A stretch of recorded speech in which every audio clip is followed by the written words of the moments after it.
Ready? Give me one moment.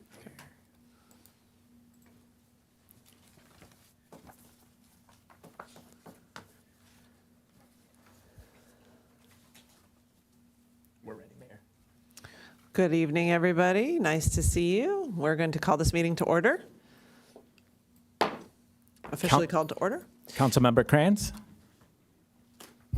Here. Councilmember Hensy? Here. Councilmember Lyons? Here. Deputy Mayor Mosca? Here. And Mayor Blakespear. Here. Let the record show all members of the council are present this evening. Okay, and this is the regular meeting of the Encinitas City Council. It is just shortly after 6 p.m. and it is Wednesday, November 9, 2022. So I invite you to join me for the Pledge of Allegiance. Ready? Begin. I pledge allegiance to the flag of the United States of America and to the republic for which it stands, one nation, under God, indivisible, with liberty and justice for all.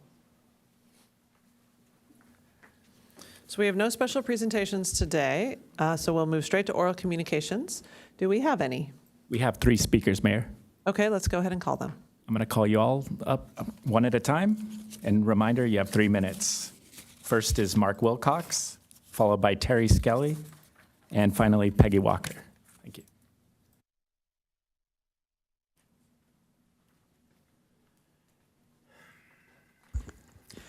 Good evening, City Council. My name is Mark Wilcox. I'm a father, grandfather, and advocate for our teens who's receiving the city's updates regarding Measure H marijuana business applicants.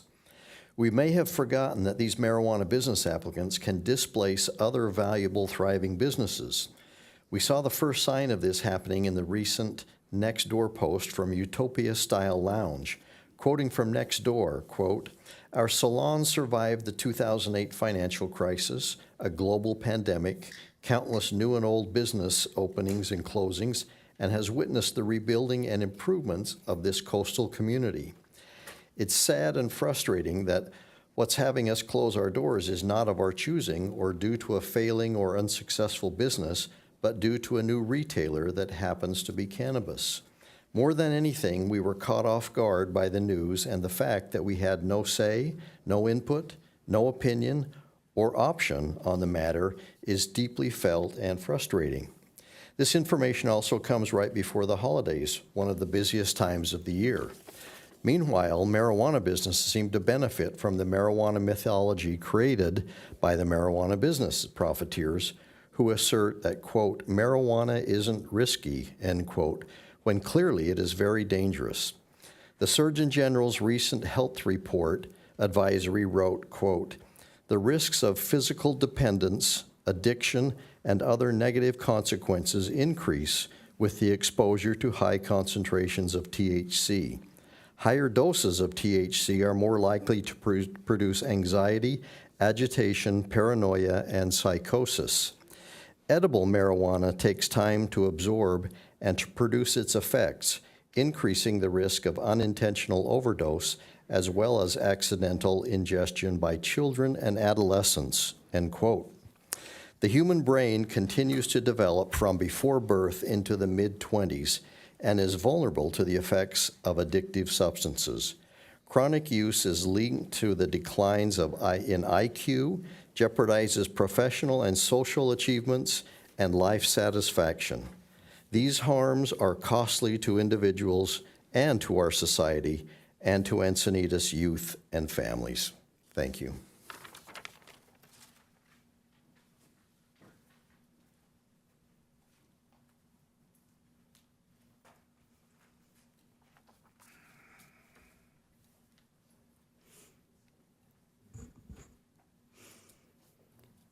Good evening, Encinitas City Council.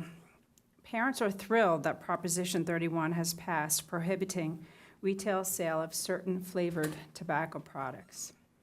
As a parent of 3 young adult sons, I'm passionate about protecting young people from alcohol, tobacco, marijuana, and drug use, and encouraging them to make good, healthy choices.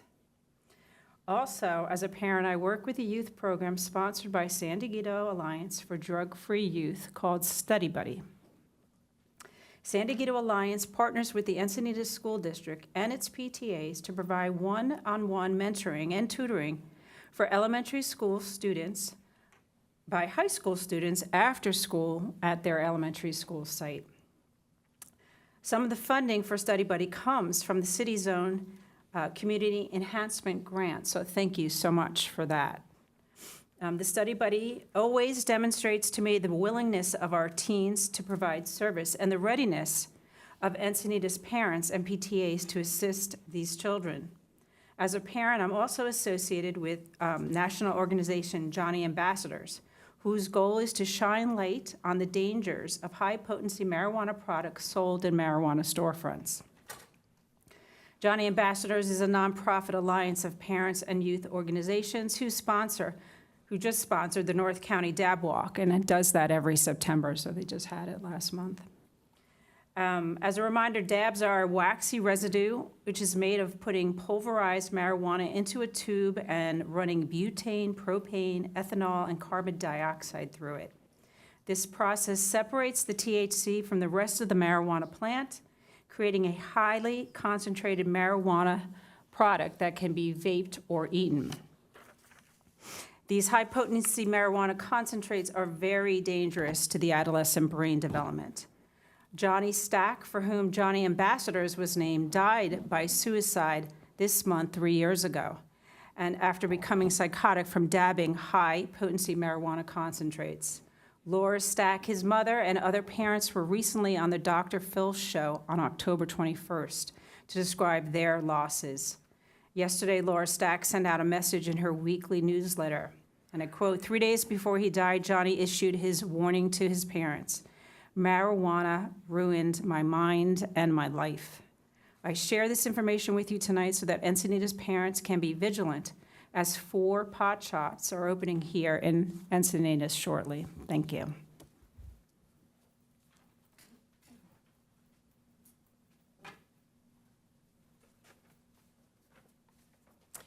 Good evening, Council. I'm Peggy Walker. First of all, I want to congratulate you, Mayor-elect Kranz, and congratulate you, Councilman Lines. I want to thank you, Joe Mosca, for serving our community a job well done. Thank you so much, and I wish you well, Mayor Blakespear. I also came tonight to say that those of us who are health advocates, like myself, plus doctors and parents, are celebrating the passage of Prop 31 yesterday. This represents a huge victory over big tobacco in the fight to end the sale of candy-flavored products. Voters who affirmed the flavored tobacco ban can anticipate saving billions of dollars in future tobacco-related healthcare costs and saving countless numbers of lives, especially those of youth, from a future of nicotine addiction and smoking-caused death. And for the same reason, we are also celebrating good news, word from the Encinitas Environment Commission, that a public smoking ban ordinance similar to that in Manhattan Beach has been given to staff for future council consideration and as an agenda item in January. This is really good news. This is a significant step towards a healthier lifestyle environment. Tobacco use remains the leading preventable cause of cancer and cancer deaths. We in prevention and health advocacy support both comprehensive state and local laws to end the sale of flavored tobacco products like Prop 31 and ordinances to ban smoking in public places like the one that we look forward to hearing from soon. We appreciate council members who recognize that prevention is the single best approach to protect the health of the children and youth in our community.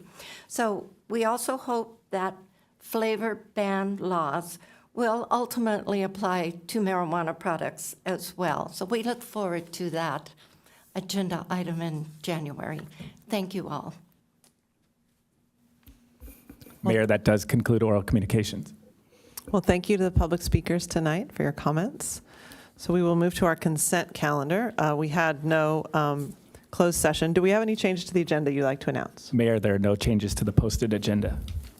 Okay, or would you like to announce 10A not being heard? Oh, sorry. Item 10A is only appears on the council because it was publicly noticed, and we anticipate it to come back potentially at a later date. Okay, thank you.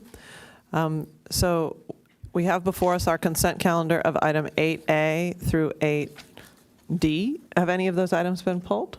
No item has been pulled. Okay, I would entertain a motion. So moved. Second. Okay, great. We have a motion and a second.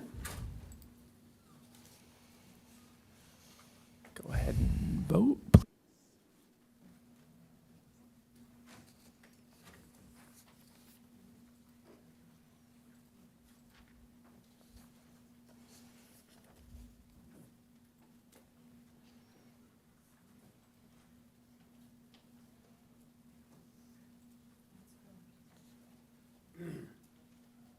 Councilmember Krantz?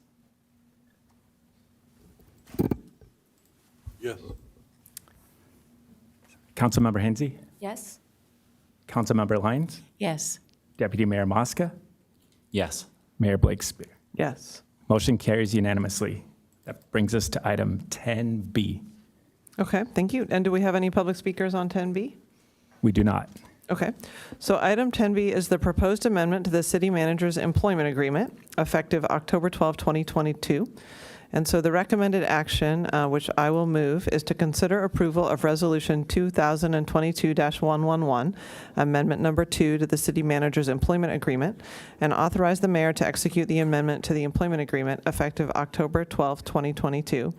And 2, consider approval of Resolution 2022-112, approving and adopting the city manager pay schedule in the amount of $265,200. And I'll just say that I have been very happy to work with the city manager and think you do an excellent job. And I'm excited and happy to offer this, to make a motion for the council to approve an extension of your contract for another year. I'll second that motion and echo those comments that I've appreciated your service and really working with you over the last year.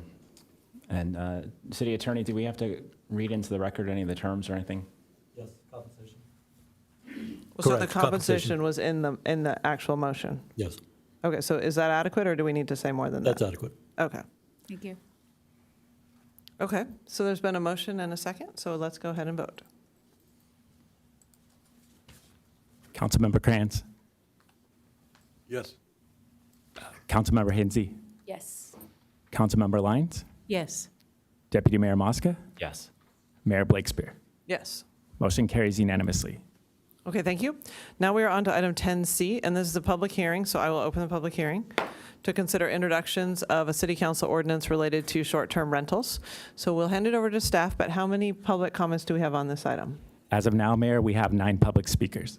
Okay, thank you very much. And Mayor, before staff presents, I'm going to recuse myself from this item as I have an ownership interest in a hosted rental.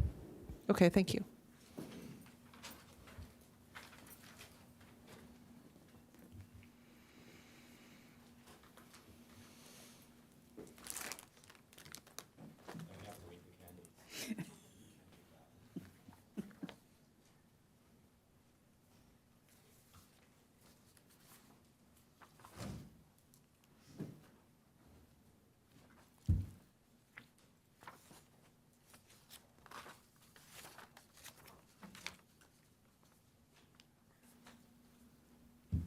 So whenever you're ready, go ahead, Melinda or Roy.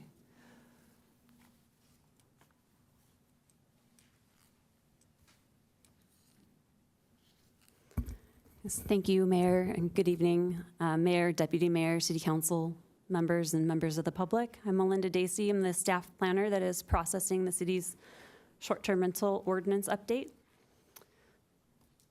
And so to provide some background information to all those who are here this evening, the City Council had initiated municipal code amendments back in March of 2021 to update the city's permit regulations regarding short-term rentals in Chapter 9.38 of the Municipal Code. And at that time, the City Council formed a subcommittee of council members Krantz and Lyons to develop the program for the city to work towards amending the local regulations. So in October of 2021, staff had introduced ordinance 2021-22, which is the ordinance that is in effect today. That ordinance was adopted officially by City Council back on December 8th, 2021. And in the October meeting for that ordinance update, City Council directed staff to return to council with data analysis regarding a means to establish a maximum number of short-term rentals within the city, as well as regarding adjacent owner or tenants to provide consent to approve a short-term rental, and also adopted a resolution for city staff to move forward with initiating additional code amendments based off of the policy direction that the City Council had provided to staff at that analysis. So the council direction at that time was to establish a 3% maximum cap on non-hosted short-term rentals citywide, to establish a 5% maximum cap on non-hosted short-term rentals west of the I-5, and to establish a 200-foot radius distance between non-hosted short-term rentals west of the I-5 as well. Additional direction was provided at that time based off of community feedback that Sea Bluff community be excluded from those requirements west of the I-5, and to also include a grandfather clause for existing permits that do not meet the distance requirement, to no longer pursue a requirement for an adjoining party's consent for a short-term rental application, and to also extend the length of a permit from 1 year to 3 years. With that, staff also had proposed, and City Council provided the direction to also include a revocation option with the extension of the length of the permit for any permits that are inactive for a period of 12 months. So at that time, the analysis was based off of how many residential units the city has. Based off of our 2021 residential unit data, there's approximately 26,597 residential units within the city. We also have 18 hotels. 2 of them are not currently operating. And of those, the median nightly rate is $143, and there are seasonal fluctuations of $82 to $218. Additionally, with that data analysis, staff had found that the median whole home rental, which is a non-hosted rental, is $388, and that the median portion of a home, which is considered a hosted, was around $100. Pursuant to Coastal Commission, the approximate affordable overnight rate for any kind of transient type of use is $130. And staff has coordinated with the Coastal Commission staff regarding our proposed amendments, and with that information, the Coastal Commission did ask that we disclose that the whole home median rental rate of $388 is not necessarily a apples to apples comparison for the median nightly rate of a hotel for affordability purposes. It's a good measure to see if it is comparable, but usually a whole home rental has more than one room, whereas a hotel room is one room and it might have 1 or 2 beds. We don't have a comparison data set for how many beds are in each hotel room versus how many beds and rooms are in each short-term rental. So I just wanted to disclose that information to you all. With that analysis at the time when staff presented the data to City Council, we were showing the information of the short-term rentals that are hosted and non-hosted as being combined, and that we would also need additional time to collect data to determine how many non-hosted short-term rentals were actually in the city. And so in April, there was approximately 8% of the short-term rentals that had reported their status of a hosted or non-hosted unit. And as of September, we are at approximately 93% reporting for short-term rental applications and their unit type. And so with that, there is a little bit of a data difference from what the council had seen in April versus what went forward to the Planning Commission back in October. And with that, so we mapped, again, the locations of the short-term rentals in the city. So there are non-hosted, which are the blue dots, hosted, which are the green dots, and the ones that we don't have data on are the orange dots in the map you see here. And so with City Council policy direction, 3% citywide cap would result in 798 total non-hosted short-term rentals. 459 would be the new non-hosted short-term rental addition to the 3% cap. The Planning Commission, at the time they heard the data, found that that was a little high of an allowance for non-hosted short-term rentals and had recommended that the citywide cap be reduced to 2.5%. And so if the 2.5% cap, there would be 326 additional non-hosted short-term rentals. And staff supports the Planning Commission recommendation for that item. The City Council policy direction for the 5% community cap. This Planning Commission, again, felt that there's too large of a growth gap for the non-hosted short-term rentals. The 5% cap would have resulted in a 121% increase in the non-hosted short-term rentals. Additionally, staff had also presented the data with the Sea Bluff community excluded from the calculations in the tables. So staff wanted to present the 5% community cap option with including the Planning Commission recommendation to include Sea Bluff, and that information would result in a 74% increase in non-hosted short-term rentals if the 5% cap were to remain in place. The full Planning Commission recommendation was to include Sea Bluff and do a 4% community cap. So staff does not support that recommendation. A 4% cap would only result in a 39% increase in non-hosted short-term rentals. So that would be an increase of 168 short-term rentals within those, in total within those communities. Staff does support the 4% Planning Commission recommendation if Sea Bluff is excluded. So if Sea Bluff is excluded and the 4% community cap is incorporated, there's a 77% increase in non-hosted short-term rentals.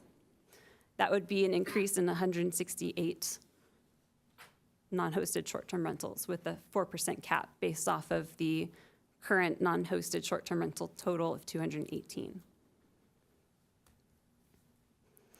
An additional alternative that staff had presented to the City Council in the staff report was to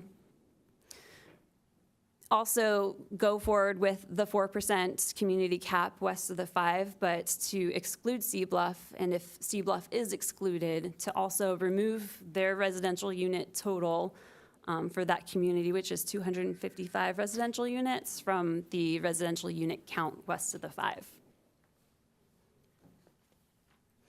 The additional policy direction was to provide a 200-foot radius for non-hosted short-term rentals west of the I-5. The Planning Commission felt that this should also be expanded to citywide and not just focus on the west of the I-5. And this is because it may not be an issue in the communities west or east of the I-5, but it could be in the future, and that having this radius distance in place in between the non-hosted units would help protect those neighborhoods. And staff supports this recommendation as well.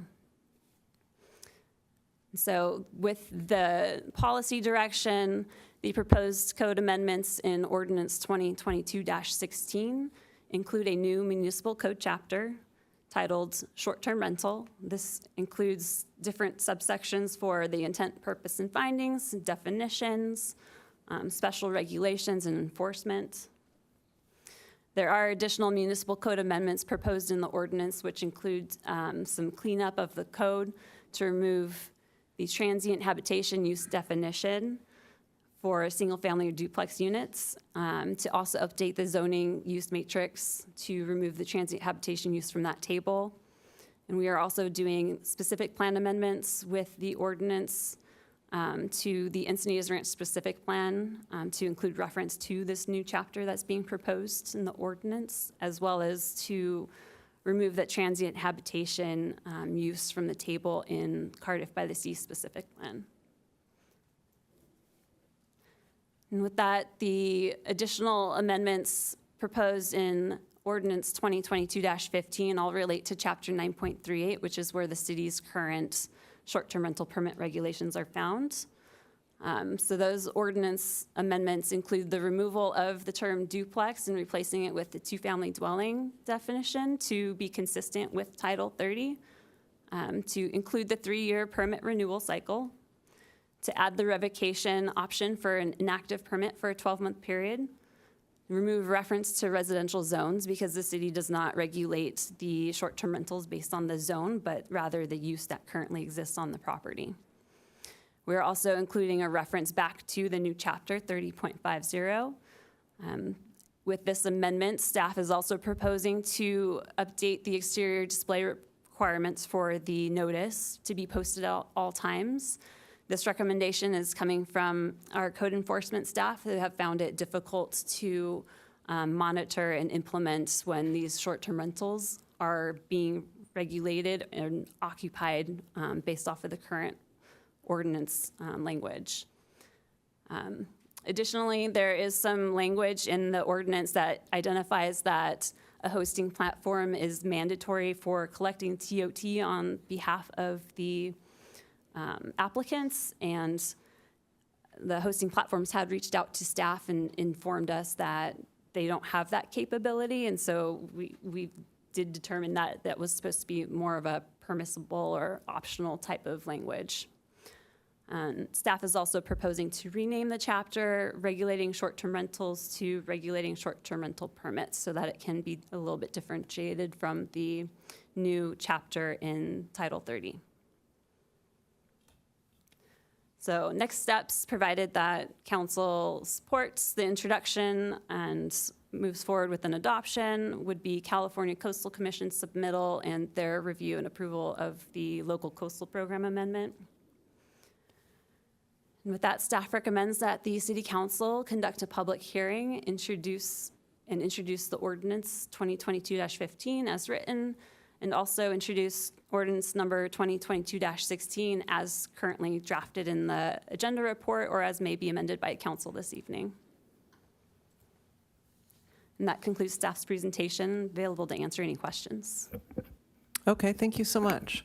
I know we have 9 speakers on this item, so I don't see any pressing questions from council initially, but we can come back, or would you like to do it now, Councilman I Kranz? would like to just clarify, just to be sure, I appreciate the presentation, but this is what we essentially have considered already once before, with the exception of the Planning Commission's recommendations that were outlined here. That's correct. Okay, thank you. And Melinda, so I have a question as well. So the distinction between west of the 5 and east of the 5 is important because we think that there's a higher concentration on the west of the 5. And we have the 5% because so far we're not seeing the concentration all that heavily on the eastern portion. But we didn't put in the 200-foot requirement because we're not seeing that kind of concentration on the eastern portion. Have we done any analysis of what the impact would be of the 200-foot requirement, especially since staff is supporting that? Not insofar as like any of the overlap. However, we did include some grandfathering language in the draft ordinance that if there are existing non-hosted short-term rentals that are in close proximity and don't meet that distance requirement, they can still operate and move forward with a renewal application when that time comes. The 200-foot radius was initially recommended during the April City Council meeting because it still allowed additional space for non-hosted short-term rentals to be added into the communities. It's really like a 3-parcel difference in between the non-hosted short-term rentals with that radius distance. But specifically on the western portion, and when you look to Neptune and areas like that, the 200-foot radius is important. But when we look to New Encinitas and Liebenheim, we don't see that level of concentration. And we certainly don't see the activity that would warrant a 200-foot radius. That's what I'm kind of looking at. Not at this time, but if it does become an issue in the future, this would help already prevent that as becoming an issue like we are experiencing on the west side of the 5. Well, So and is- let's try to go with questions, and then we can state our comments after we hear public All right. speakers. So is staff anticipating bringing the ordinance back every year or so, being that it's something that's kind of a living document that we would basically, see how it works and see if it's actually making a difference and seeing if it's actually having an impact that we want to have the impact. Are we thinking just like we're doing now, or are we going to bring it back every year? We certainly will be monitoring the effectiveness of the ordinance implementation. If there are any other areas for improvement, we would come back and request an initiation for another amendment if that's what the council desired at that time. So if we saw that kind of issue in the future, we could actually add a 200-foot radius east of the 5 freeway in the future. All That's right, thank you. correct. Okay, thank you. Let's go ahead and hear the public comment. Mayor, we now have 16 public speakers, and I'm going to call you up 3 at a time, and a reminder, you have 3 minutes. First 3 speakers, Maria Greenwald, followed by Galen Thompson, and then Hugh Elliott.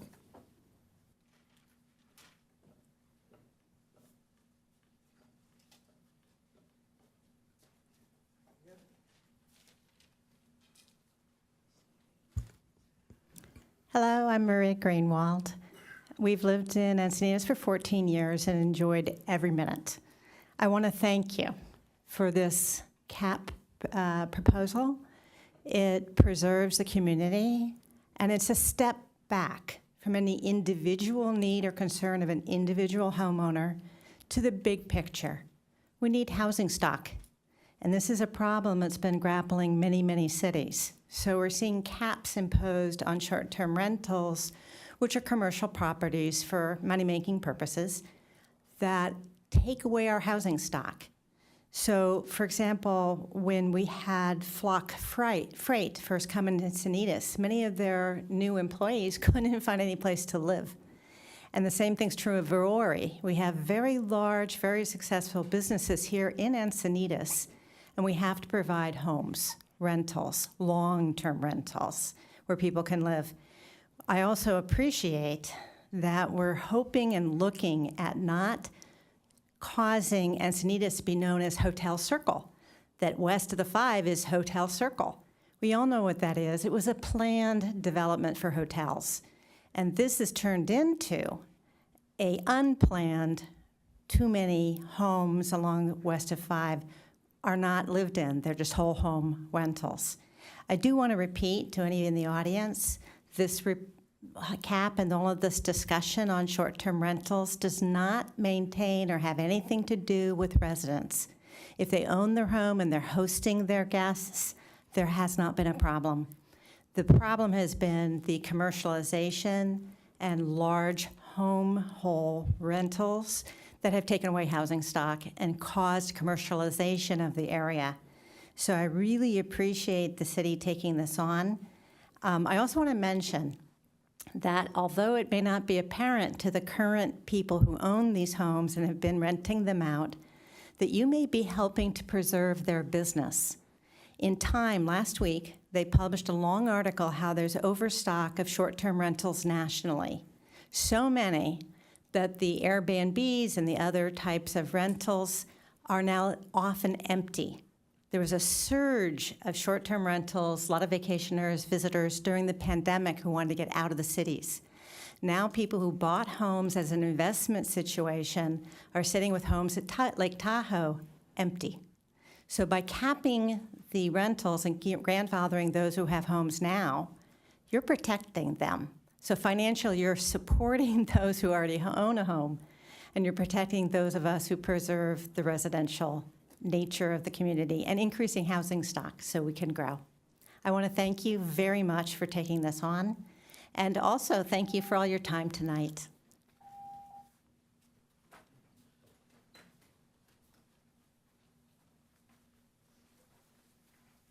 Hi, my name's Galen Thompson.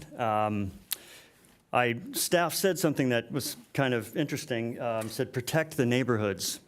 As if a short-term vacation rental is necessarily a negative. I want to put a face to what a short-term vacation rental looks like. I purchased one, bought my neighbor's house because my father-in-law had a stroke. And while we were deciding where he wanted to end up, I said, hey, we'll do this as a short-term vacation rental. A friend of mine works for Ronald McDonald House. They don't have enough beds, and so he came up with a genius idea of saying, I'm going to reach out to Airbnbs, VRBOs, individual owners, and place families there. So that's what we did for our house for quite a while. I've had people come from all around the world that wanted to stay at an inexpensive place and see the wonders of Encinitas. Couldn't really afford to have a hotel room, or maybe they had 4 or 5 people in the family and a dog. A home works much better. It's not a blight on the neighborhood, quite the opposite. It's people that come and just go, oh my gosh, look at this place. Let's go out to dinner and spend money here. And let's maybe try to buy a house here. So I understand that there have been some negatives. I was aware of that. So when I decided to do this, I went to my neighbors and I said, these are what I hate about short-term vacation rentals that are not well managed. Did I miss any? And then I handed them my contract. So the downside, I could go on with the upsides. There's lots of upsides. The downsides are when they're not managed well, they're horrible for the neighbors. So the simple fix is I take a large deposit, and in my contract it says, no outside noise past this time, don't park across my neighbor's driveway, et cetera, and the money goes to my neighbor. And every neighbor that saw that contract just went, oh my gosh. And so now what they do is when they want their parents to come and visit their grandkids, they say, do you know any short-term vacation rentals? Because this is so much more intimate and so much more fun than staying in a hotel room. So I understand there can be a downside. The fix is to put an internal monetary issue where there's a deposit, rules get broken, it goes to the injured party. That way everybody wins. So I just want you to consider that. And when you're talking about caps and percentages, those are people's homes, they're their dreams. I saved for years to buy this second home.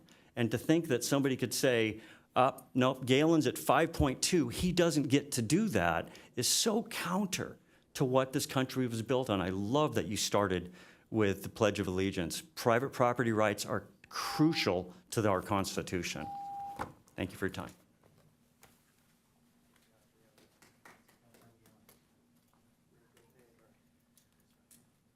Hi, gang. I'm Hugh Elliott, veterinarian in this community, retired recently. Moved here in 1986, the same year this place was incorporated. I am a short-term rental host. I host on property, so I am in attendance there.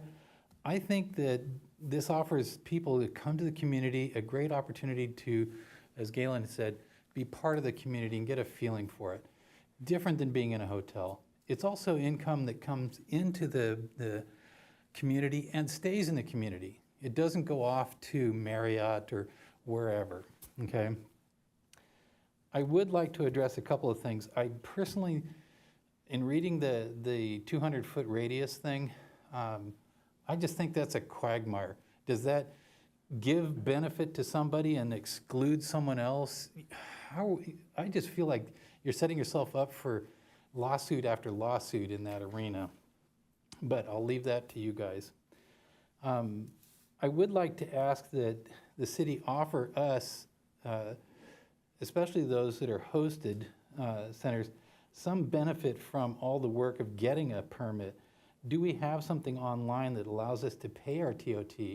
Do we have something that'll give us notifications of when those payments are due? Can we get a map, as you've displayed here, to show where the rentals are and things like this? I've worked as a subject matter expert in software development. If you decide you want to do this with the city, please reach out to me. I would love to help out with that, okay? The other thing that I saw in reading through this is the question of how are we enforcing these things? I feel like we're generating regulations to solve a problem, but we don't have a clear enforcement modality. If we want to really think about this, and I know it's probably not going to go over well with the larger group, but think about a bond associated with the permit. If you have this, now you've got a cash remedy at your resource should things reach a certain threshold, okay? And boy, that's going to get a lot of people's attention. I know of a rental that is kind of a headache in our neighborhood. It's a whole home, it's unhosted. It has all those problems, and I would like to see that get resolved. But at the same time, I don't feel like I need to give up my space to do that. So, thank you guys. Next three speakers are Richard Maxwell, Robert Frickman, and David Volk.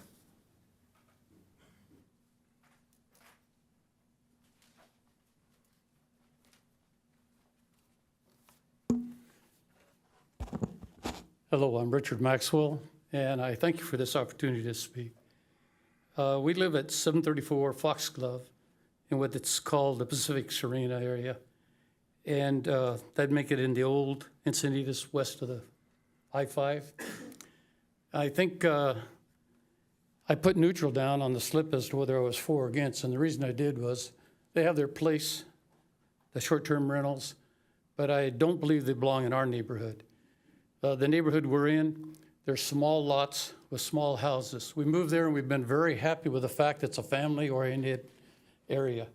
And every time one of those becomes a short-term rental, we lose another family, another place for a family to rent. If you applied the 200-foot radius to our area, that would be something, because we can touch our neighbors on the one side almost, and we're connected to the neighbor on the other side.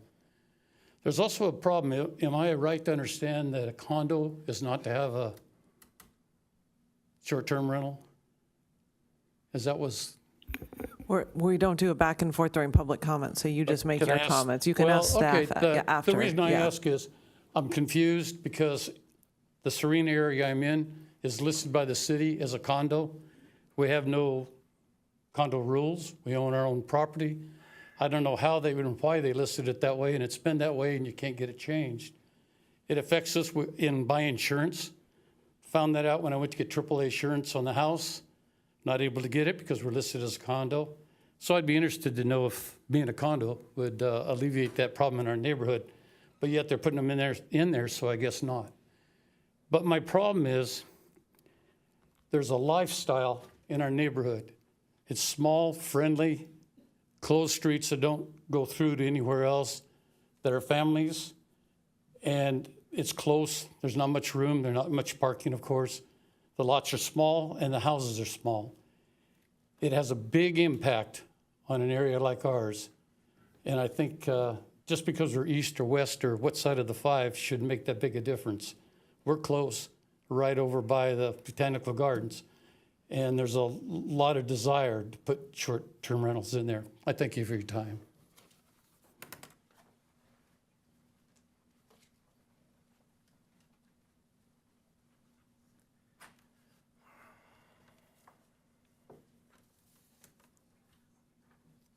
You going to introduce me?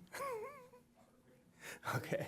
I'm Robert Frickman, 402, the Notorious Neptune. I moved here in '74, came here surfing when I was growing up and decided this is the place to live. So congratulations to the 3 winners, but we're all winners because we live in this city, and I've lived here long enough to see a lot of change. Transition. The short-term rental thing started, and I'm going to do a shout out to Galen because I see him a lot walking down the street. We see each other. He's been responsible. This is what, when you live in the community, you take care of your neighbors. This is what happens when you have on local people. So anyhow, the question I have a question for you guys tonight, and I appreciate Tony's helped us work toward this. When I said transition, what happened is this horse got out of the barn, and now everybody's trying to work it back to a working environment. You know, it's sort of like we didn't know what we were doing for a long time, and now we're trying to hone back in. The question I have is, my house, within 7 houses, there's 3, and there's probably going to be 4 whole house rentals within 7 homes.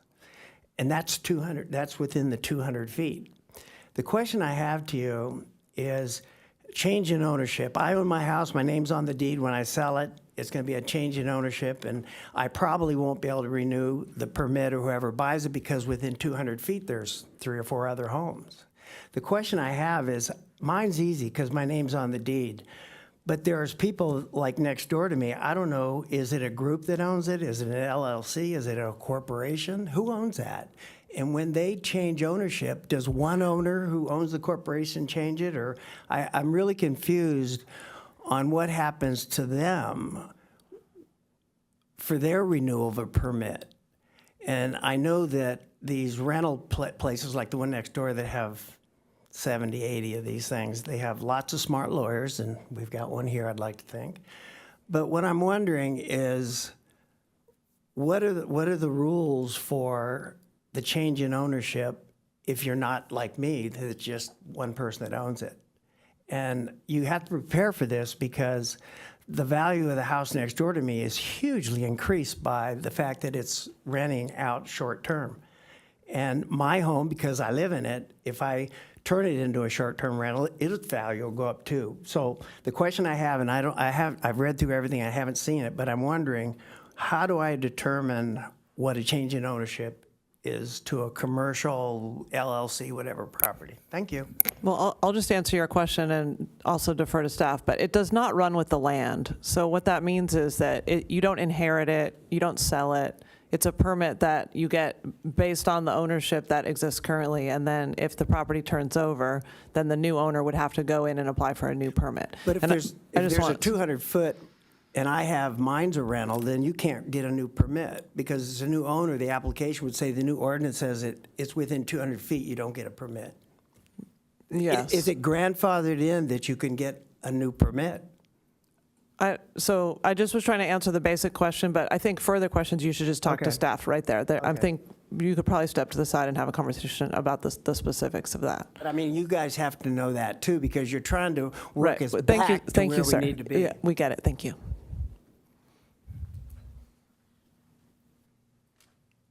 Good evening, council members. My name's David Volk, local here, live in Cardiff, have 3 daughters, wife, we're all from this town. My occupation for the past 6 years has been running a plethora of very respectful, responsible vacation rentals from Cardiff to Leucadia. I believe that the downside of putting a cap on short-term rentals is not only going to increase the nightly rate of the pre-existing short-term rentals, but it's also going to run the risk of more illegal rentals popping up, which then the city loses out on TOT revenue. The 200-foot rule, capping income on my occupation is basically how I see that. STRs come and go. What if the homeowners stop wanting me to rent or manage their homes? They have that choice. It happens all the time. We get a new home to manage. We might lose 1 or 2. I can't then go apply for more homes to gain more business to support my family. So then basically I'd be out of a job. What is the future for future homeowners? Most young adults can only afford housing by renting out a portion of their home or having some type of investment property. Why doesn't the city reward good operators? Maybe a badge or a grading system handed out by code enforcement, which then can be placed on the city's STR website for other people to look and really understand the process of a good operator. Code Enforcement Officer Bryant has said to me multiple times he wishes all operators operated like I do. I've had 2 code enforcement calls in the past 6 years. One was due to the fact that children were playing outside at 8:15. I respectfully answered the call from the neighbor, told them what was going on, called the group of people that were there. They went inside, problem solved. I just think that there's a better way to handle this whole situation than just literally limiting the potential to gain more business from an income perspective. Because again, a job is how we support our families. There are bad operators, there are great operators, and the great operators make the town better. As far as taking away housing, housing has always been expensive here. It's always gonna continue to go up. Just because it's not a short-term rental doesn't mean the long-term rental price will still be high. There's really no proof in that. If you guys go on Zillow or Trulia right now, you can see all long-term rentals are still very, very pricey. Thank you for your time. Appreciate it. Next three speakers, Chris Carrico, followed by Dabal Aquaro, and then Peter Rodriguez.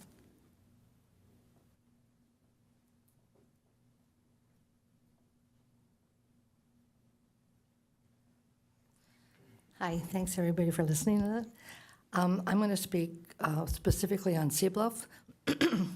I would like to have consideration that we're not included in the maximum because Sea Bluff was originally built for short-term. The most we've ever had in the last 22 years is 85. We have our own CCNRs that say we can have short-term rentals with a 7-day minimum. We've never had a complaint from the city, and if there's been any problems, they've been solved right away within our own complex. We're gated, and we're kind of separate from the rest of the city. So I think since there's a third of people that live there, about a third that rent, and about a third that don't live there at all. So I think if we could just be excluded from the maximum and just have our own management that we do within ourselves. There hasn't been any complaints, so I don't think we've disturbed anybody, and we were designed for short terms.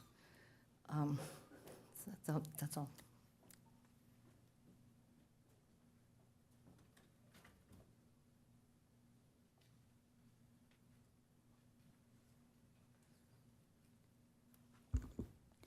Good evening. My name is Dable Aquaro, and I am a resident of Encinitas. I've lived in Pacific Serena for about 30 years.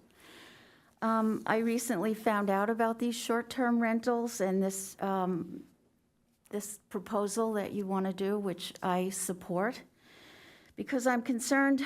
We have, as Richard had mentioned, we are a very small neighborhood. And I wrote to the city about this. I'm highly concerned that we're being taken advantage of with this. And it's a quiet neighborhood. We have lots of long-term residents. We have walking dogs. We have babies in strollers. We have small children. We have elderly people with mobility issues. People come up that street and the short-term rental that I'm aware of way too fast. They don't know the rules. They don't follow the rules. And the people are always changing. So the people who come and go don't really care about driving the right. They don't know who lives there.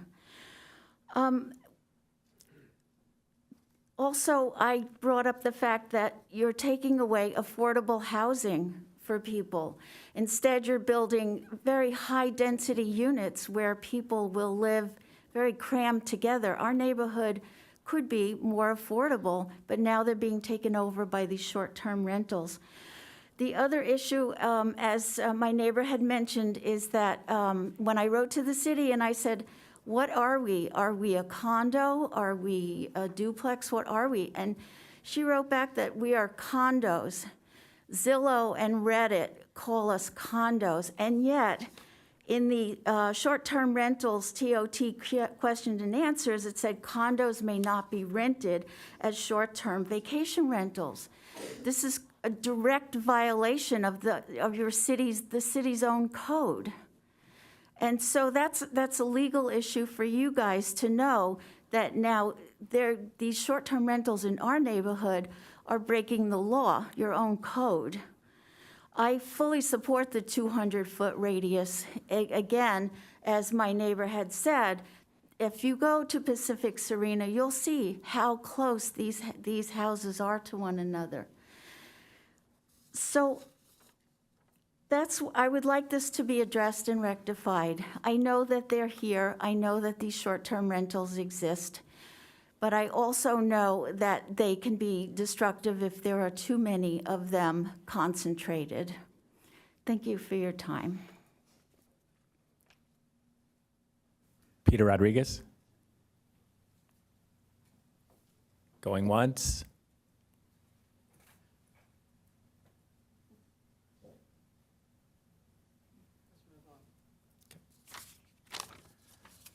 Next three speakers, Eric Gilmer, followed by Drew Davis and Juliana Unger.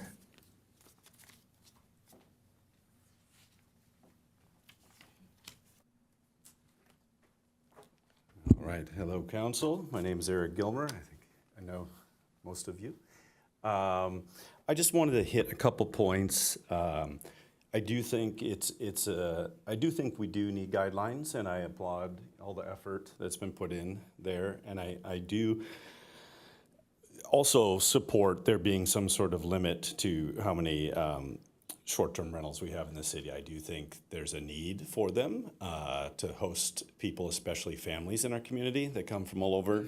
And I also do think it provides a way for a lot of families, like some of the other folks that spoke, to be able to afford a place for family and friends and use their property part of the year and it not just sit vacant the rest of the year.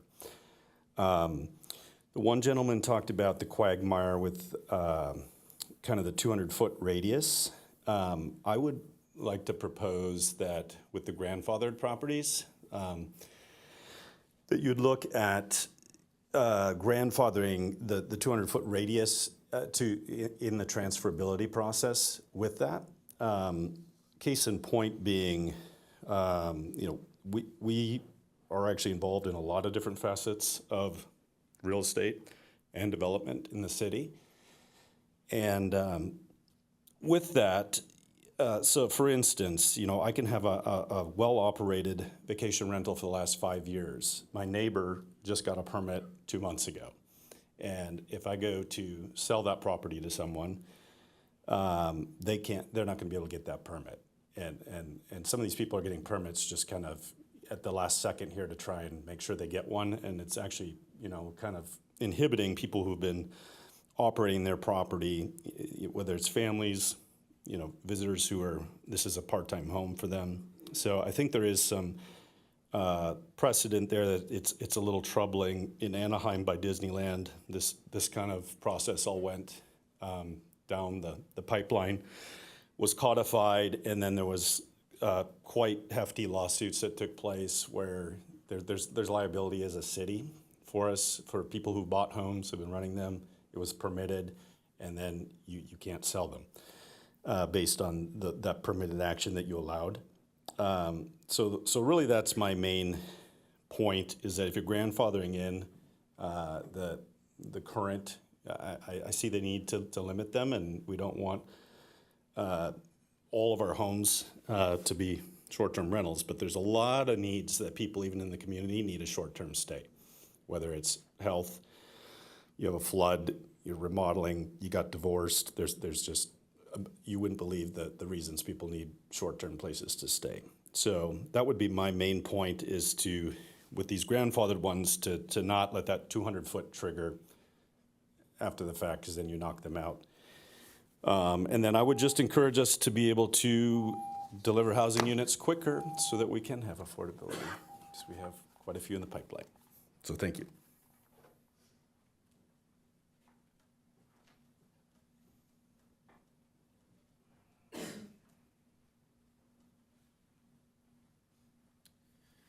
Good evening, my name is Drew Davis, and I help manage short-term rentals in Encinitas. Very briefly, I just want to go on record to say that I oppose further restrictions on short-term rentals, especially as it relates to the 200-foot radius for non-hosted rentals. Short-term rentals are an integral part of this community in terms of people's livelihood, property rights, tax revenue, jobs, and driving revenues for local businesses. Thank you.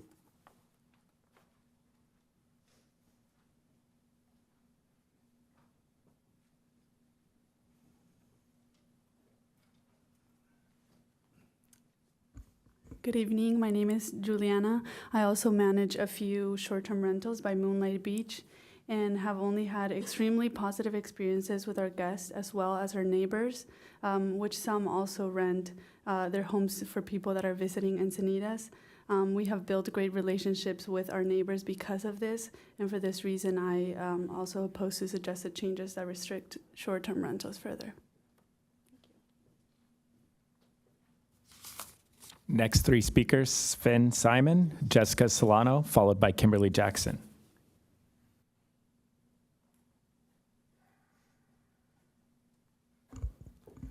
Good evening. My name is Sven Simon. I also own a couple of short-term rentals by Moonlight Beach. The people who are our guests are mainly, these are a couple of bigger houses, 5 bedrooms. Those people are bigger families. They come from all over the world, really. Multi-generational people that grandparents, their kids, grandkids, they can't stay at a hotel. It's a completely different experience to stay at a nice 5-bedroom luxury home by the beach. We have never had any issues with our guests, period, across all the short-term rentals we have, because we manage it properly. We're on it. We greet them there. We don't manage it from far away. We're there to let them in, give them a tour. If there's an issue, they call us, we let them know. All the neighbors know us by name, by face. We have their cell phone numbers. Many of them literally next door to us on both sides, behind us, literally behind us. They're all short-term rentals. And we've had no issues with them. They've had no issues with us. In fact, it's sort of self-controlling itself, because if it's good, it's bad for business to have an issue. It's bad for them to have an issue, because we're complaining about each other. We get bad reviews. They give us bad reviews. We give them bad reviews. Our guests give them bad reviews. It's a trickle effect. And so it's self-contained, self-controlled. We talk to each other. We make sure if there's somebody's too loud, call their cell phones. The neighbor's there, has an issue. Sometimes they go over and say something to them for us. It's if we're not in town, if we're not around the corner. There's a lot of self-controlling going on. And so I oppose any further restrictions, clearly, specifically as it relates to the 200-foot radius as well. Thank you.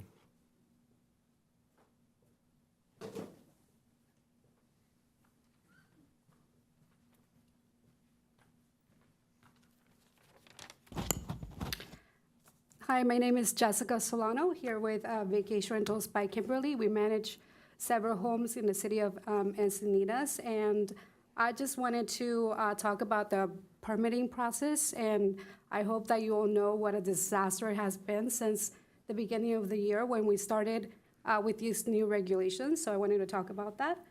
The permitting process from the beginning of the year, basically the city has requested a whole bunch of different documentations from the homeowners, like the county assessor's building records, which takes sometimes several weeks to get that from the county. That was never part of the ordinance, so I don't know exactly where this came out of exactly. The floor plans that we have to submit to the city are ridiculous. There's a long list of things that we need to add to those plans. It takes us several hours to just try and get all those things corrected. If the city will come back and just say, you know, there's some changes that you have to make, and that takes time to, you know, correct and submit to the city. There's all these types of requirements that are needed to even submit a renewal. Pools and hot tubs, there's a new regulation that you need to have the proper safety requirements to be able to rent your home. This is not part of the ordinance. So I'm not sure exactly where the city is pulling this from, but we are required to submit all this information now. On top of everything, we are also required to have a business license. So the permitting process already costs us $425, plus an additional $39 to get that business license. It's very clear that the city doesn't want short-term rentals, but you know, it feels like a game. Every time we have to submit an application or a renewal, it's like a game with the city. There's something wrong with your permit, you have to correct this, and it takes so much time to just get a renewal. So imposing any other changes, you're gonna make it so impossible for anyone to even get a permit. It is already very difficult to deal with the city with this issue, and I just don't see how you guys can make this, you know, any harder already. So I strongly oppose all these changes. The permitting process is a disaster. I hope you guys know that, and I hope that you don't approve these changes. Thank you.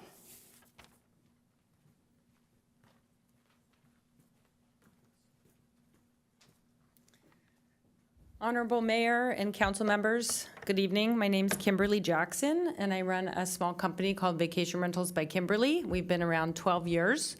and we are local. All of my employees are local, and I'm born and raised in La Costa, so I'm local. I'm here today to oppose the new proposal on the table and to ask why the government overreach. Why the 200-foot radius? Why the new parking restrictions? And why the new closet mandate? I have a picture here of the Maria Hotel and their rooms. There's no closet in the Maria Hotel rooms, folks. So you're being asked to put a closet in all of your properties now, and you're losing bedrooms, but the Maria Resort doesn't have closets. They have an armoire. This new proposal does not address your said issues that you said were problematic from the beginning. This new proposal does not address noise and trash and all of the issues that you guys said that we've had. Furthermore, we PIR'd all the public data, and there isn't an issue. There were like 11 reports of incidences over the last 5 to 7 years. So I don't even see an issue to begin with, but the new proposal doesn't even address the said issues. What I would recommend, and what's been successful in all the other cities we work in, is a permit process where if somebody is a bad apple and they violate some city rule like occupancy, which we're fully in favor of. I'm fully in favor of occupancy issues, noise ordinances, trash ordinances, all of those things, they get a ding on their record. Their permit gets a ding. 3 strikes and you're out. That takes care of the issue for the Greenwalds and all the people that have issues.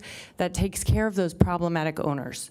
Those owners are usually off-site. They're usually self-managed or huge conglomerates that have no local presence.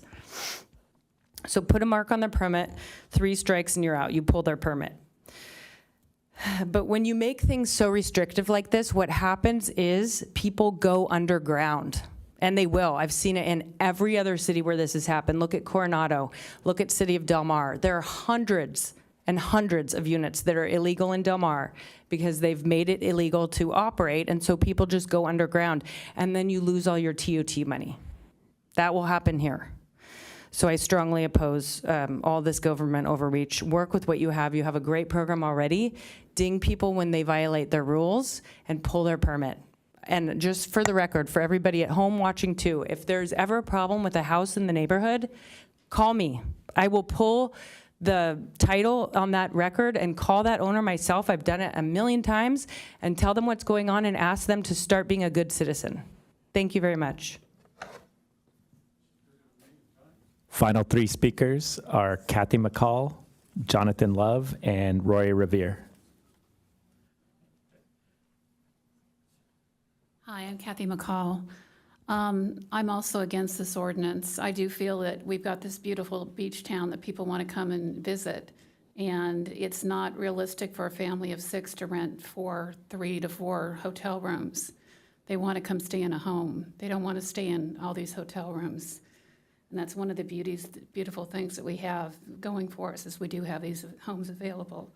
The second thing is a lot of these are second homes. They're not available for long-term rent.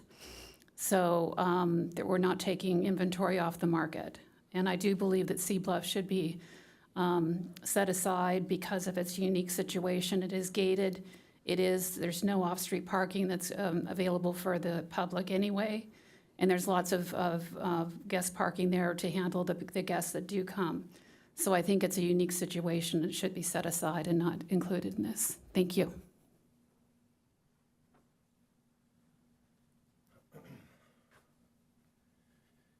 Good evening, Council. My name is Jonathan Love. I'm a native of San Diego, active duty Marine, stationed up at Pendleton, and a new entrant into the short-term rental space as of this year. So I went through the process to get my permit through Encinitas around March, April this year. There was a lot of scrutiny in that process. Part of it was difficult to deal with. Part of it I applaud. I think all of us who run short-term rentals have met at least the code enforcement folks, had the eyeball-to-eyeball and connection on what's expected of us. And most of us, especially those that are here, we strive to abide by that, to run a clean business. I want to echo this gentleman's comments with regard to these ordinances abrogating us from being able to earn our livelihood without real just cause or justification. I don't know whether there's a data-driven approach to why this overreach, as Kimberly outlined it. I suspect it's more of an anecdotal neighbors not having a good feeling about things, and so there's just been a large amount of complaints. But I would be surprised to see if there was a data-driven approach that identifies this being an actual problem. Further, I don't believe that these ordinances, such as the limitation on number of permits or the 200-foot rule, would necessarily help in resolving what the city perceives as a current issue, because even though there's some of the properties are renting short-term, yes, some of the short-term rentals would continue with or without a permit, but there would be midterm rentals, anything 30 days or 30 days or more. One, the city doesn't get its TOT, and then two, there's no permit requirement, and there's no restrictions, no guidelines for people to operate within. People would still find ways to rent out their properties. I propose that the city continue its path of being scrupulous in who's able to have a permit, but not limit the number based on an arbitrary number. Thank you for your time.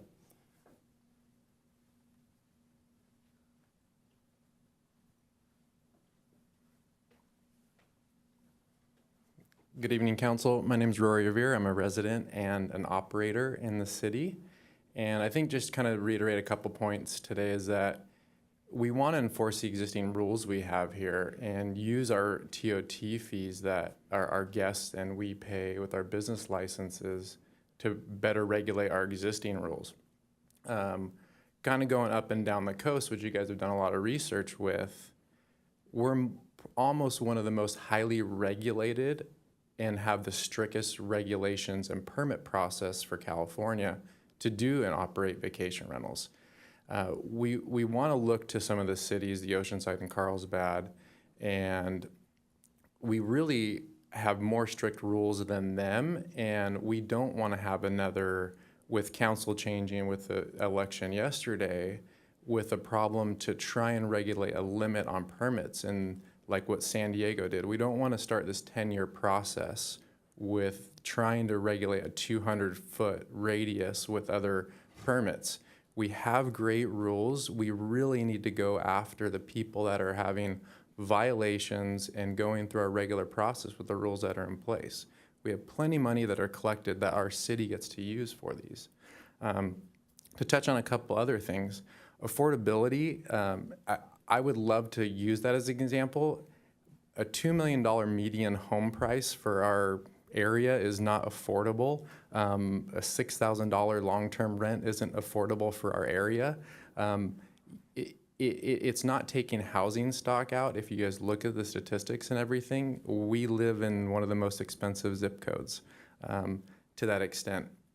I do want to touch again on the radius aspect of where we're at, and the Coastal Act, so obviously we're going to try and, these new regulations are going to try and get approved. Coastal Commission's going to come in and tell you guys that's really probably not going to happen, and it's going to be a really long process of this. And I really, really would just beg you guys not to go through with that, because this just will be a really, really long process and cost us so much money to do so, because we are so regulated here. We have such a strong permit process, and just to enforce the existing rules. Thank you guys, I appreciate it. That does conclude public speakers on this item. Okay, thank you. Well, thank you to the public speakers who came to speak on this item, and thank you to the staff for the presentation, and I'm grateful to have this come back to us. We've talked about short-term vacation rentals several times here in the city of Encinitas, and I know that for many of you probably are aware of short-term vacation rentals, but not as aware of where it sits within the entire conversation about housing that we are always having in this city, which is really the most difficult and divisive thing that we deal with, and also something that is of paramount importance to all of us here at the city of Encinitas. So to me, the caps are really critical. And I know when we first started talking about this, one of the reasons I proposed a cap was that I had been reading an article about Venice Beach and the number of long-term rentals that had turned into short-term rentals and the skyrocketing homeless population and the combination of losing housing, creating the reality of having more people who can't find housing but who still want to be in that community. And I think we because housing is very expensive here, we have fewer of the lower cost housing that's turning into vacation rentals. But when I look forward for the city of Encinitas, I see that we could very easily have increasing percentages of our housing stock turned into hotel rooms every year. And so we see, like, for example, even in this county, in Mission Beach, their cap is at 30%. So we're talking about a 5% cap. They are at 30% because they have so many of their homes that have turned into vacation rentals.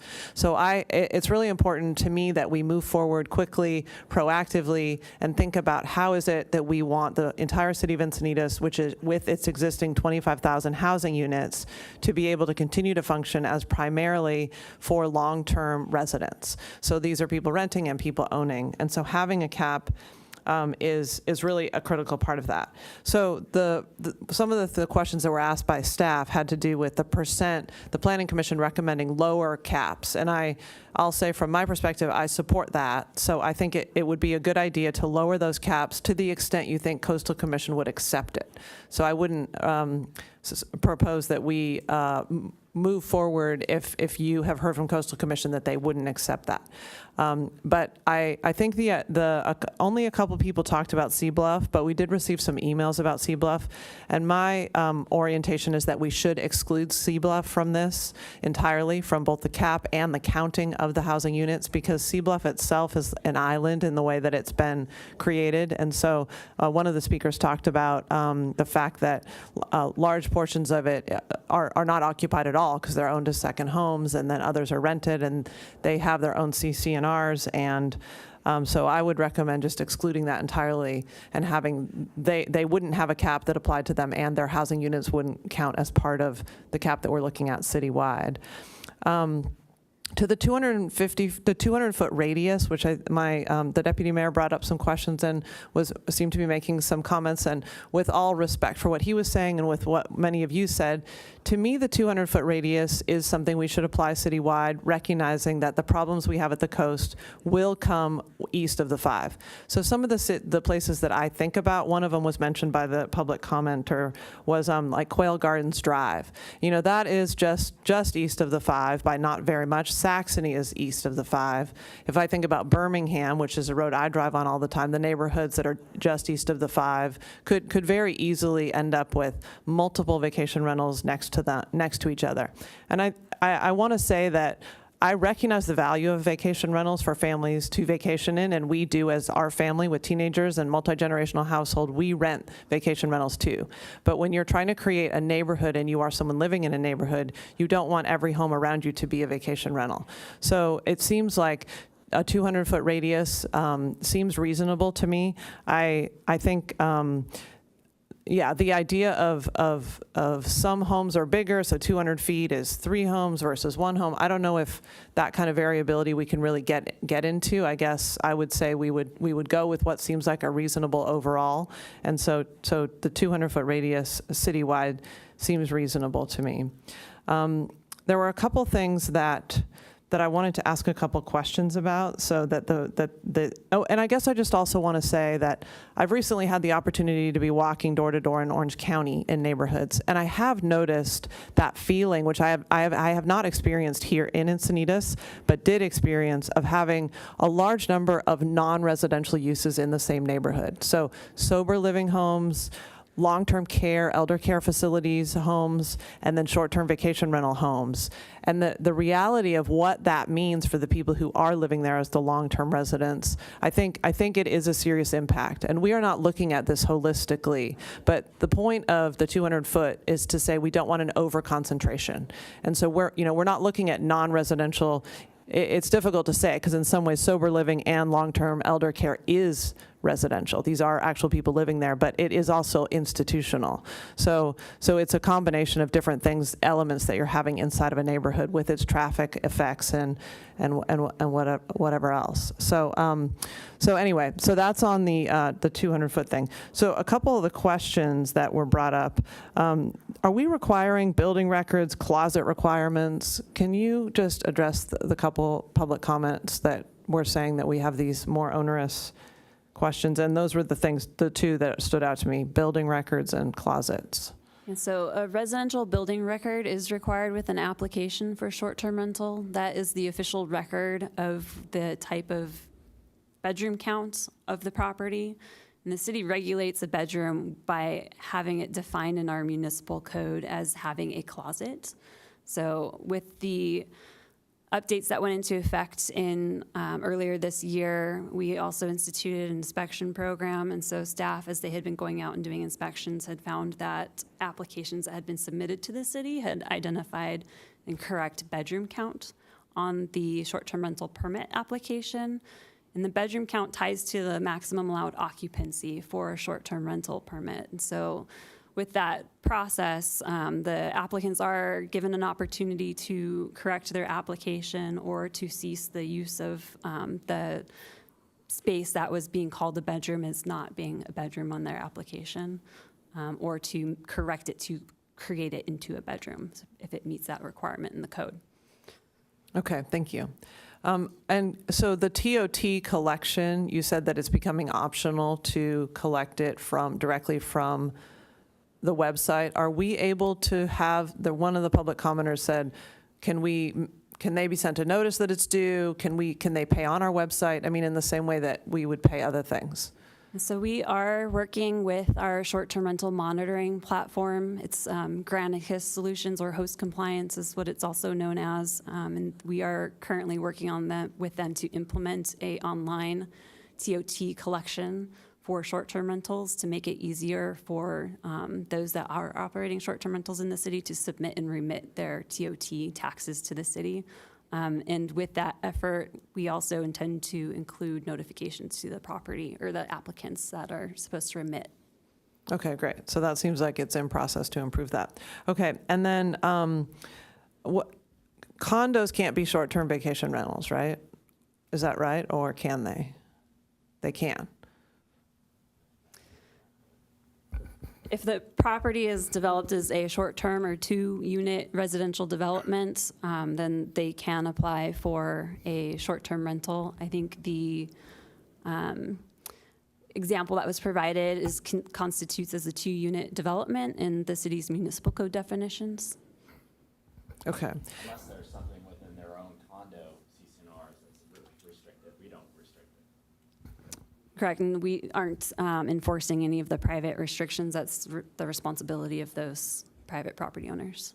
Okay, and then just in general about enforcement, have we been ramping that up? Because I think that is one of the things that I've expressed before, that there's no benefit to anybody, to neighbors, to the city, for not collecting TOT, and also for having these units go underground and be advertising and operating. So how is our enforcement going? Yeah, so we are proactively monitoring short-term rentals. So as soon as they do show up as being notified as a advertised rental, then we do issue a letter to them to initiate code enforcement actions to have them cease or obtain a permit. Okay, and then does that go, is there some teeth behind getting a letter, or what happens next? Yeah, so if we don't get a response from the initial letter, then code enforcement will step up and initiate a code enforcement action and create a code enforcement case to further address the issue. Okay.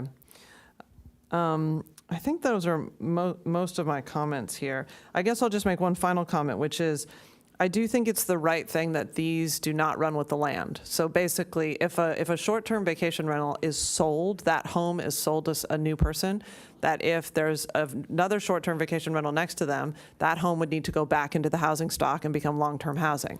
So they wouldn't be able to have this, kind of like the medallion permit that taxi holders have, where it'd be worth a lot of money, and they're making more money on the fact that they got to use that during the time that they had it. So, and also, you know, inheriting it and all that. So I know that that is the state of things, and it doesn't seem up for today, but it was referenced, and I just wanted to state for the record, I think that that's the right way to manage that particular interest.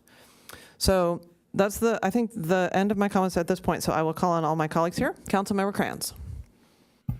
Yes, thank you. And I appreciate the effort that went into this and the recommendations from the Planning Commission as well.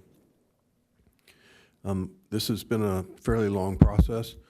We started with a council member initiated item and did some research and worked with the community a bit to address some concerns, brought it to the council, ended up in a subcommittee with Councilmember Lyons, and created a matrix of these sort of ordinances that are in place in other jurisdictions, and then work to take what other cities were doing and try and implement them here in our city to make our rules about short-term rentals more effective. Because the city of Encinitas has a long history with short-term rentals. In fact, when it was first becoming a thing, there was an ordinance that was passed that there was a lawsuit about, and there was some settlement, and the ordinance that we had been operating under was quite old and lacked a lot of tools that a jurisdiction needs to have in order to deal with bad operators. And I hate to tell you this, but the reality is, as a city, unfortunately, we have to create ordinances for the worst operators. If we were all just great operators, we wouldn't need to be concerning ourselves with these things, but the fact of the matter is there are some bad operators who make people's lives miserable, who are long-term renters or property owners that are living in a home that they own. And so it, to me, was pretty important that we do something to address the issues that were being raised by these long-term residents of our city. And I think we came up with a balanced approach. And I think that, you know, the fact of the matter is we have caps that we're nowhere near reaching. So you can go ahead and pursue more opportunities to short-term rent and still have plenty of room under the cap. And once the city does reach the cap, you might go to, say, for example, Solana Beach, or you might go to Carlsbad, and you could still operate your business. And it may not be quite as convenient as having it all in your neighborhood, but in the end, you'll still be able to run your business. So I think these are prudent moves. My hope is that code enforcement is as effective as possible, because I appreciate your offer to accept calls from people. People shouldn't have to call. That's disrupted the enjoyment of their property, because they've got a disruptive short-term renter who doesn't care about the impacts that they're going to leave on the neighborhood when they pull out 3 days later. So our goal is to allow this activity. It's true that, you know, the private property owner should have a great deal of freedom to do what they want with the property that they own, but at the same time, I think that it's reasonable to put some restrictions on this particular activity. So I don't know if that was a motion that you made earlier about the notion of excluding Sea Bluff completely. Yes, I'll turn that into a motion. All right, well, I would second that with the Planning Commission's recommendations for the reduced caps. The one question that I have for staff is whether these caps have been applied in other coastal zone jurisdictions, and the Coastal Commission has approved the LCP amendments. Yes, caps and distance requirements between units have all been processed through Coastal Commission and have received their support. So we're not doing anything that would be a first shot at the Coastal Commission. Okay, thank you. Okay, thank you, Councilmember Krantz. Deputy Mayor Mosca. Thank you. Yeah, I appreciate the feedback and the emails that we've received. And as Councilmember Krantz said, we've been dealing with this issue. We've been talking about this issue for a couple of years now. And our staff has been doing research and bringing us data back for a couple of years. And I think, we've been grappling with this. It's an important issue, obviously.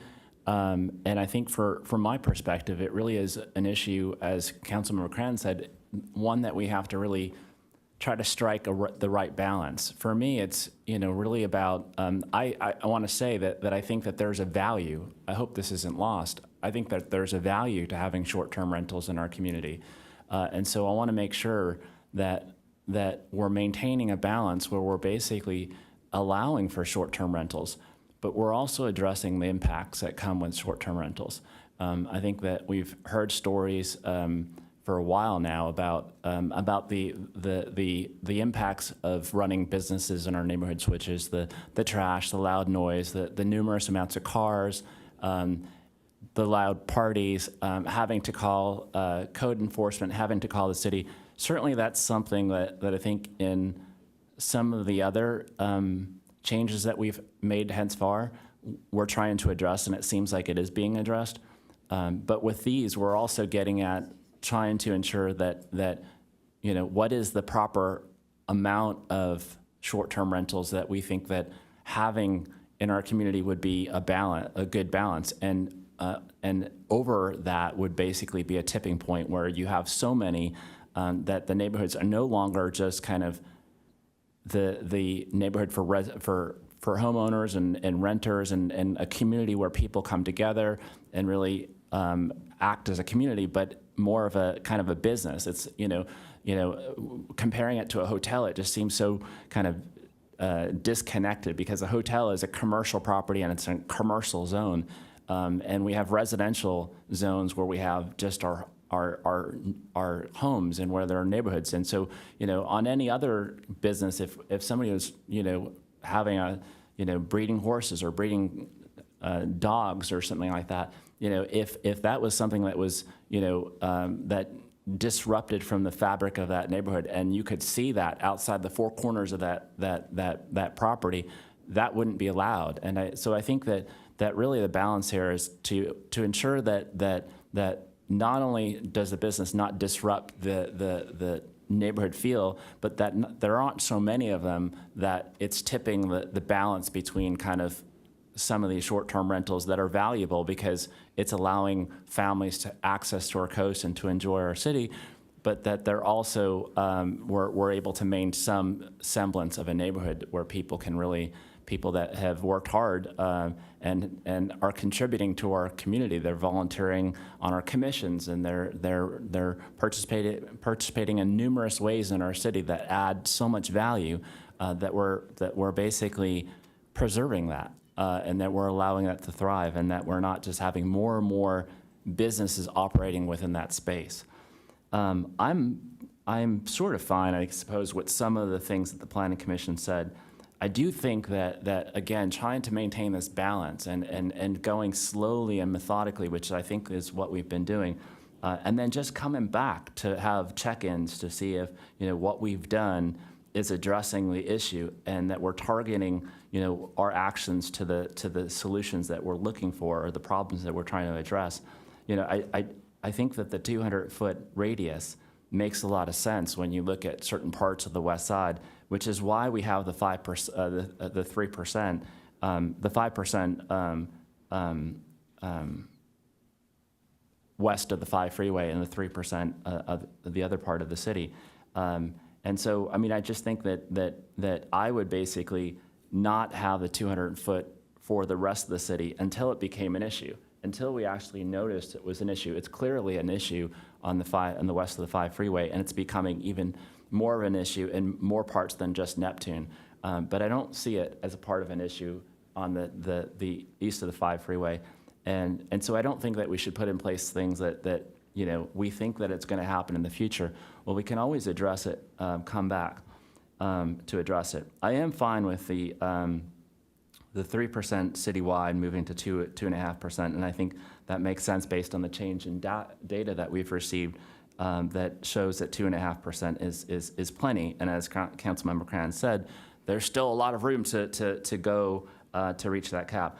I'm not in favor of grandfathering and all this other stuff. I think the conversation that we heard about grandfathering and earlier actually convinced me that there's, again, and the mayor said the medallion, that there's value to that. And so we certainly don't want to create value in these for property owners or for realtors that are going to sell those properties to somebody else, that they're getting greater value for that because that is artificially increasing the prices of our properties and units.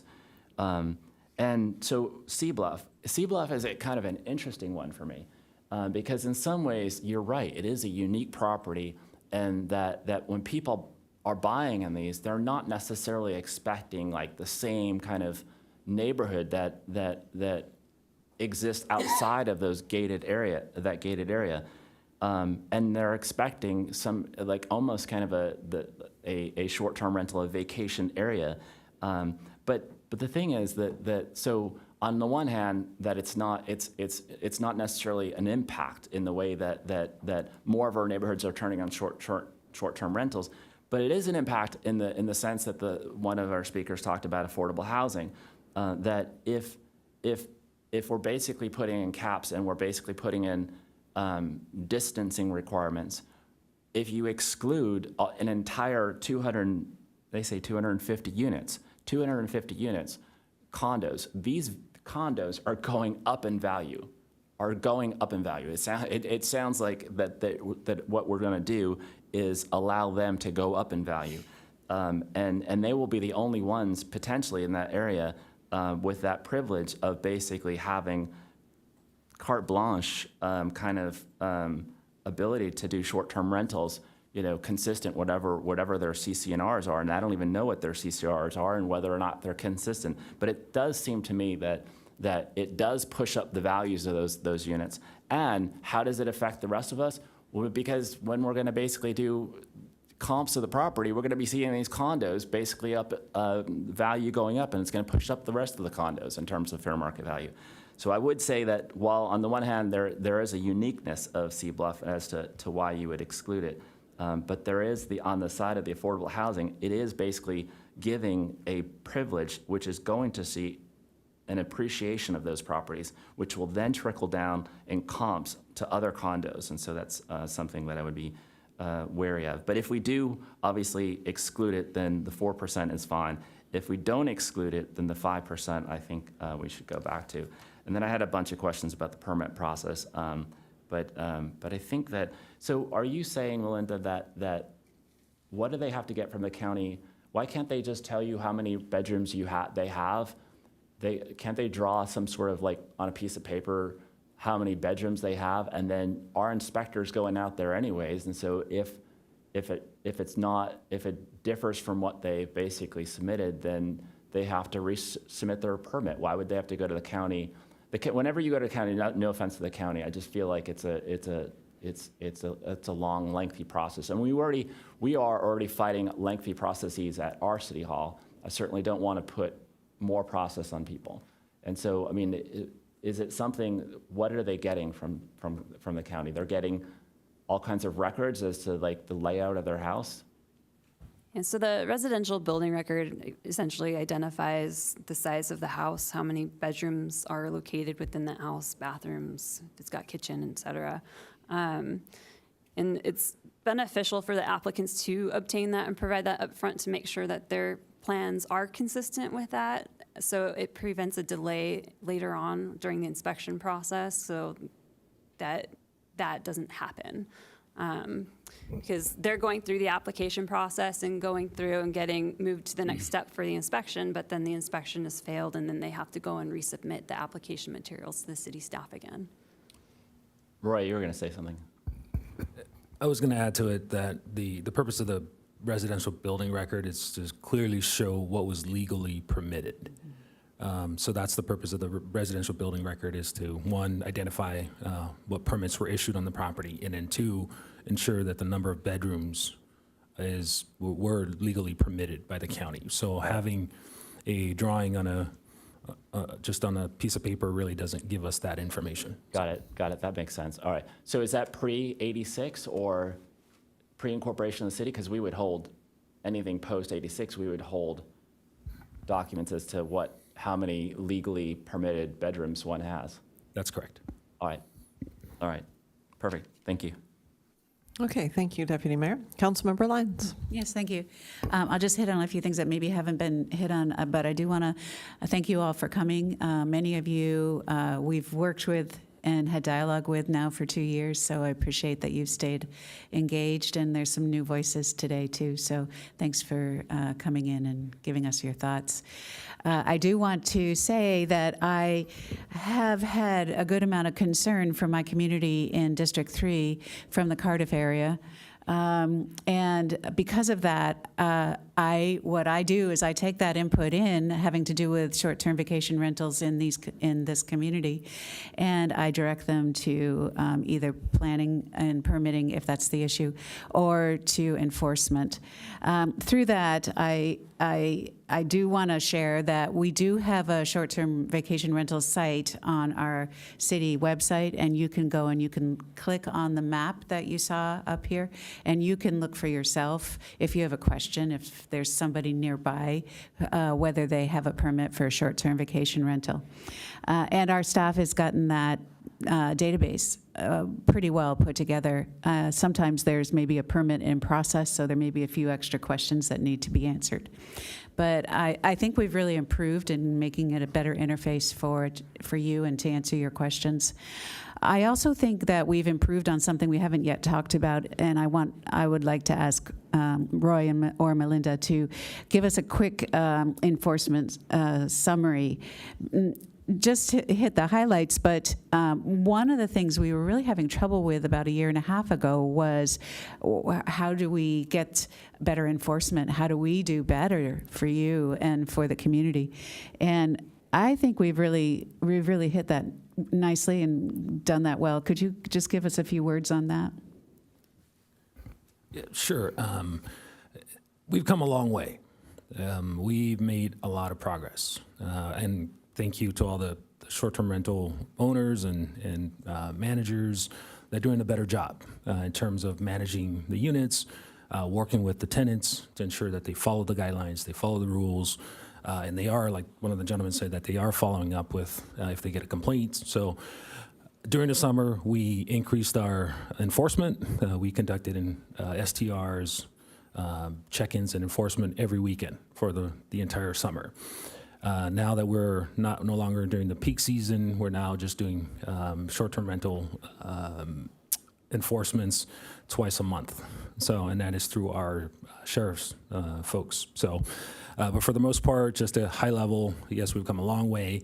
The number of enforcement or complaints that we received has decreased, and because of these tools that we have in place, and with the help of all the short-term rental owners and managers, that they have a clear understanding of guidelines and following them. So that's where we are today. Thank you. I think it's good communication and education. So I'm glad to see that there's some positive outcome there. But we still have a little bit more work to do, and it's kind of a hard job integrating very carefully the needs of the residents, the needs of the businesses, and the needs of the visitors. I do want to point out another thing that we haven't talked about too much, but it was the request of the community, and through the dialogue we've had over the last 2 years, where we ended up moving forward with only the unhosted short-term vacation rentals under this, what we're considering today. So as far as our caps, as far as everything else, the hosted short-term rentals are not included in that number. So, I just want to shine a light on that actually we're not capping all short-term rentals. These are just the non-hosted. We're not proposing a cap on hosted short-term vacation rentals. And it just hasn't been highlighted yet today, so I wanted to point that out. And I think if I understand correctly, there's a motion. If there's already a motion on the table, maybe I could ask for a clarification of it at this. Yes, I have made a motion, Okay. and Councilmember Cran seconded it. Could it be clarified for me then? Because Yeah. Can staff go over the key points from And the motion doesn't go against staff recommendation because you presented some questions that we answered, right? Yeah, so the motion included the lower caps as recommended by the Planning Commission, and that the cap also exclude the Sea Bluff community as well as the radius requirements, and that the citywide, the radius as recommended by Planning Commission. Does that answer your question, Councilmember Lyons? Yes, thank you. Yes. Okay. Okay, well, so then should we go ahead and vote? Everyone feel okay about that? Yes? Okay, let's go ahead and vote. Councilmember Kranz? Yes. Councilmember Lyons? Yes. Deputy Mayor Mosca? Yes. Mayor Blakespear? Yes. Motion carries unanimously with Councilmember Hensy recusing herself. Okay, thank you. We can bring Councilmember Hensy back in, and I think we should push forward, don't you think? We only have these last two items. Yes, and I would just like to add that the feedback from Director Sapao was great.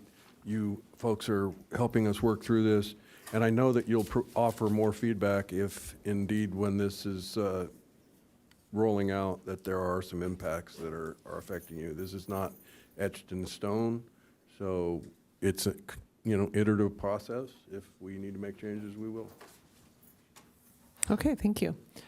So then this next item is item 10B. So this is construction contract for the South Coast Highway 101 cycle track Phase 2 project. So we'll hand it over to our traffic engineer, Bandigan. Good evening, Madam Mayor, council members, members of the public. We're here tonight. This is I guess, a third time that we are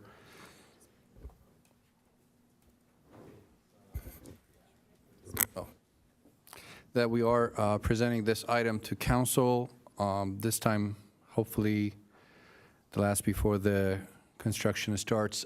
We presented this cycle track item to council about a year and a half ago. Initially, the phase 1 of the project south of Chesterfield was implemented in 2020, right when COVID started. We implemented the project, added the protected facility in both directions, south of Chesterfield all the way to the city border with Solana Beach. We received direction from council and recommendation from the, at that point, Traffic Commission, currently Mobility Commission, to extend the project to our downtown and complete this missing piece between downtown and Chesterfield signal. We were able to successfully secure a $722,000 grant from the state, a highway safety improvement program. I feel proud that we were able to start and finish the design in-house with our staff. We didn't hire a consultant for the design, saved a good chunk of change there. Our Mobility Commission reviewed the design in November. City Council preliminary reviewed and approved the project in December of 2021. With that approval, City Council directed us to extend the scope of the project from Swami's all the way to K Street. We finalized the design, and there were some recommendations and directions from council with regards to working with the state parks, which we did, and the design was tweaked, finalized, and approved by council August of 2022.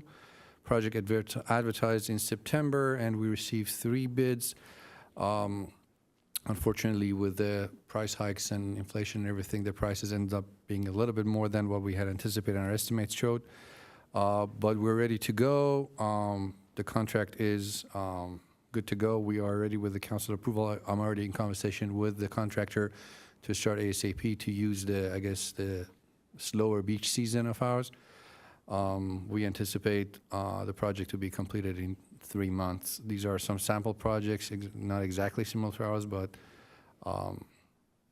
similar to what we're planning on doing. I have 2 cross sections here just to refresh the minds that might not remember what we're planning on doing. We're doing this time around both the protected and regular bike lane for our different users. We have a protected facility, 2-way, on the beach side, adjacent to the sidewalk, which is protected by wheel stops and bollards, and then we still have enough room by shrinking everything to keep our bike lanes in both directions for our other group of cyclists.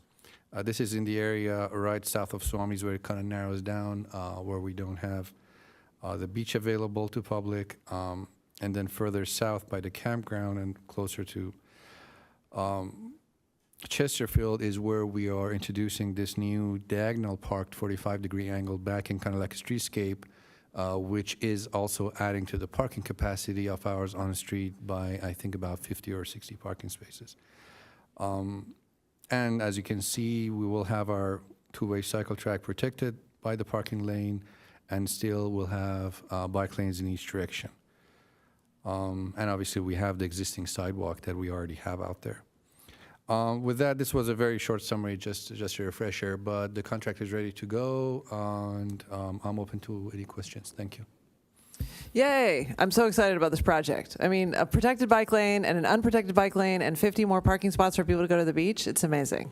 So let's see if we have public speakers first, though. Do we have public speakers? We have one public speaker, Mayor. Okay.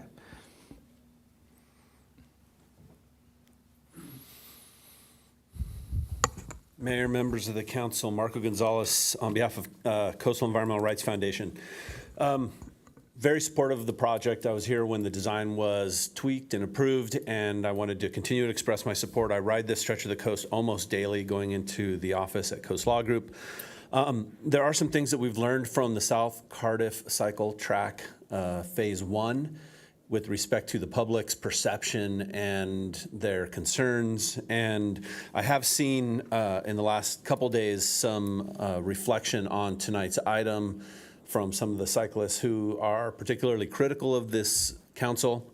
And it kind of got me thinking of how we could possibly avoid some of the issues that have crept into the public discourse, perhaps without the highest level of veracity with respect to the South Cardiff Cycle Track Phase 1.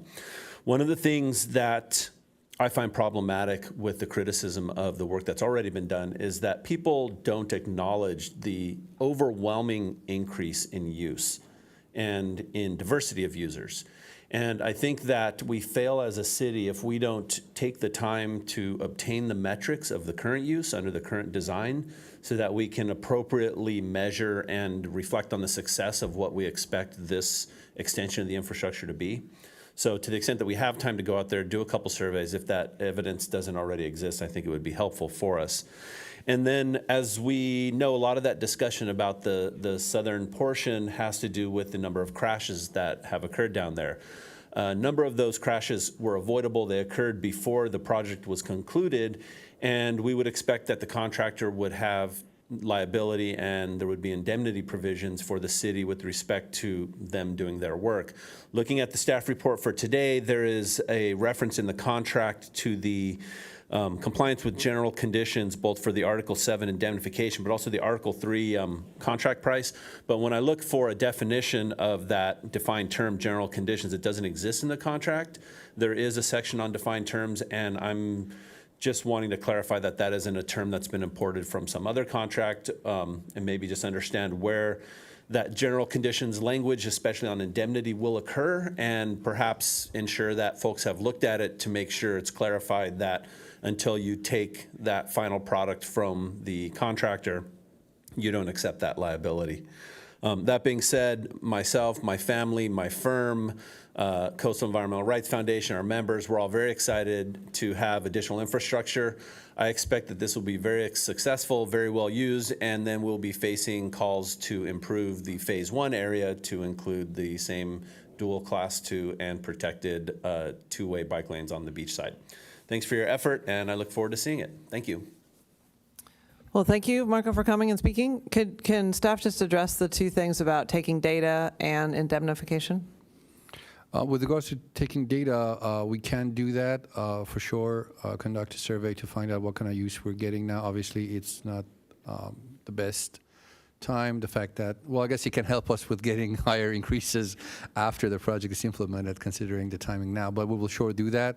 With regards to the language of the contract, I'll use our attorneys to help us with whatever language needs to be there. I cannot really answer that now. On the point of the data, I would imagine that Crystal Nahara within our climate action group are collecting this data for the to see the reduction of greenhouse gases. So maybe we can work together for the outreach purpose and to explain to residents what we're doing, but also for the greenhouse gas reductions. I mean, we've talked about this a lot of times, and specifically when it came to the cycle track phase 1, this mode shift, and why we're not able to quantify that, because projects could be much more data-driven in their justification if we actually collected this data. So, and I know we've talked about this a lot, but I haven't actually heard that we are changing our practices in the collection of data. So unless you tell me differently that we are collecting the data, I think maybe we need to make this part of the motion that there will be pre-project data collected on the bicycle usage right now so that we can compare it. But I really would, just to echo the deputy mayor, I mean, we really should be doing this. And I just want to repeat it to the city manager and to future council, like, there's no reason that we shouldn't have pre-project data. It will support all future projects. Do you want to say anything, Jill? We have particular corridors where we're routinely collecting data for bicycle and pedestrian use. I'm not 100% sure that we're capturing data in this location, but to Abe's point, we can certainly collect some data now and compare wintertime numbers this year pre-project with wintertime numbers post-project. Okay.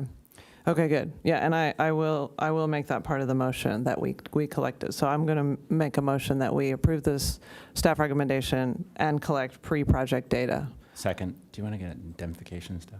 And yes, and then the indemnification provisions, does the city attorney want to weigh in on that point? Certainly. One of the cities, for certain types of construction contracts, the city includes all the standard specifications that are in the bid documents, that are in the published requirements for bidding on the document. Included are the specific conditions of indemnification for the public entity, that is the city. Okay. And I mean, I hope that we manage this project a little bit differently when it comes to this. So even if we are not responsible, we of course don't want people to be injured. So making sure the contractor 100% keeps it closed when it's not actually ready, because that's, it seems like we ended up with a big public perception problem in part because of the management of that part. So I hope that we learned some lessons there. Were both of you around? Abe was for the first phase. Were you, Jill, around for that? I was, and certainly we will definitely do a better job, and we will inform the contractor of the difficulties we had with the first project. Certainly there were a lot of concerns with how well the project was signed, but there were also some riders that weren't obeying our signs. So it'll be a little bit of outreach and education with our biking community, and a lot of good signage and communication with our contractor. Okay. Okay, good. Councilmember Lyons? Yes, thank you. I like to say this as often as I have a chance to say it, and that is I think it improves our safety and our overall experience using our bike facilities when we have continuity and really good, smooth, safe transitions. So this whole project will help to reinforce that along our corridor. And so I'm really happy that we're able to move forward and do that. One of the things that I'll have a question about, we identified that the original grant we got wasn't going to bring us all the way to K Street, so we did add on the Swamis to K. And I think that's right that we did that, and I think that's smart that we did it. It will reinforce the continuity and the transitions, but I suspect that may be why we got bids over what we had anticipated. I don't know if you have anything you want to share about what the reason, I mean, you did mention maybe it was a little bit of the industry right now as far as construction costs, but, whenever we get a bid that's higher than what we thought, I think it's worth, being a little, having a conversation. Yeah, that is correct. I mean, when you get really limited number of bids, there's a chance that somebody really inflated their margin of profit, but this was not the case. We had 3 bids from 3 major companies, and this was the lowest that we're going, which is still about $200,000 over our original estimate. But comparing it to previous bids that we received for similar pavement projects, we can see that the numbers are higher, even with our own contracts for a couple of months ago. So I can see I can say it's just industry. Like that increase in scope, extending it to K, did add, I think, about $200,000 to the total cost of the project, but this is beyond that estimate. We did account for that increased scope when we did our estimates, but the bids still came over that. All right. But yeah, that's the only thing I can think of. Okay, thank you. Okay, thank you. Councilmember Kranz. Yes, thank you. It's great that we were able to do these plans here in-house. Appreciate that effort. The other perception problem that we had on the South project had to do with cost, and it was my recollection that as part of that project, we also slurry sealed a little bit ahead of schedule. I don't know if you were, yes, you were here. So am I recalling that correctly, that there was additional cost for the slurry sealing of the Highway 101 in order to just kind of make the project complete? That is correct. For the purpose of having a cleaner project, because we can always black out or just grind out existing striping, the fact that it was 101 heavily used, kind of like an icon in the city, we didn't want to do a unclean job. So we did slurry the road before restriping, and this will be our practice this time around too. We will slurry. And on top of that, this time, the fact that we are removing the medians around the campground, we have more asphalt and pavement work this time. The median has to be repaved. So we're getting a bike facility, plus we're essentially redoing that stretch from K Street to Chesterfield. Correct. Okay. I appreciate hearing that. The other thing that I've heard a lot of talk about, and I know there are different cycle groups, some cycle groups think that you shouldn't create separate bike facilities, but you should have bicyclists in the travel lanes of the automobiles.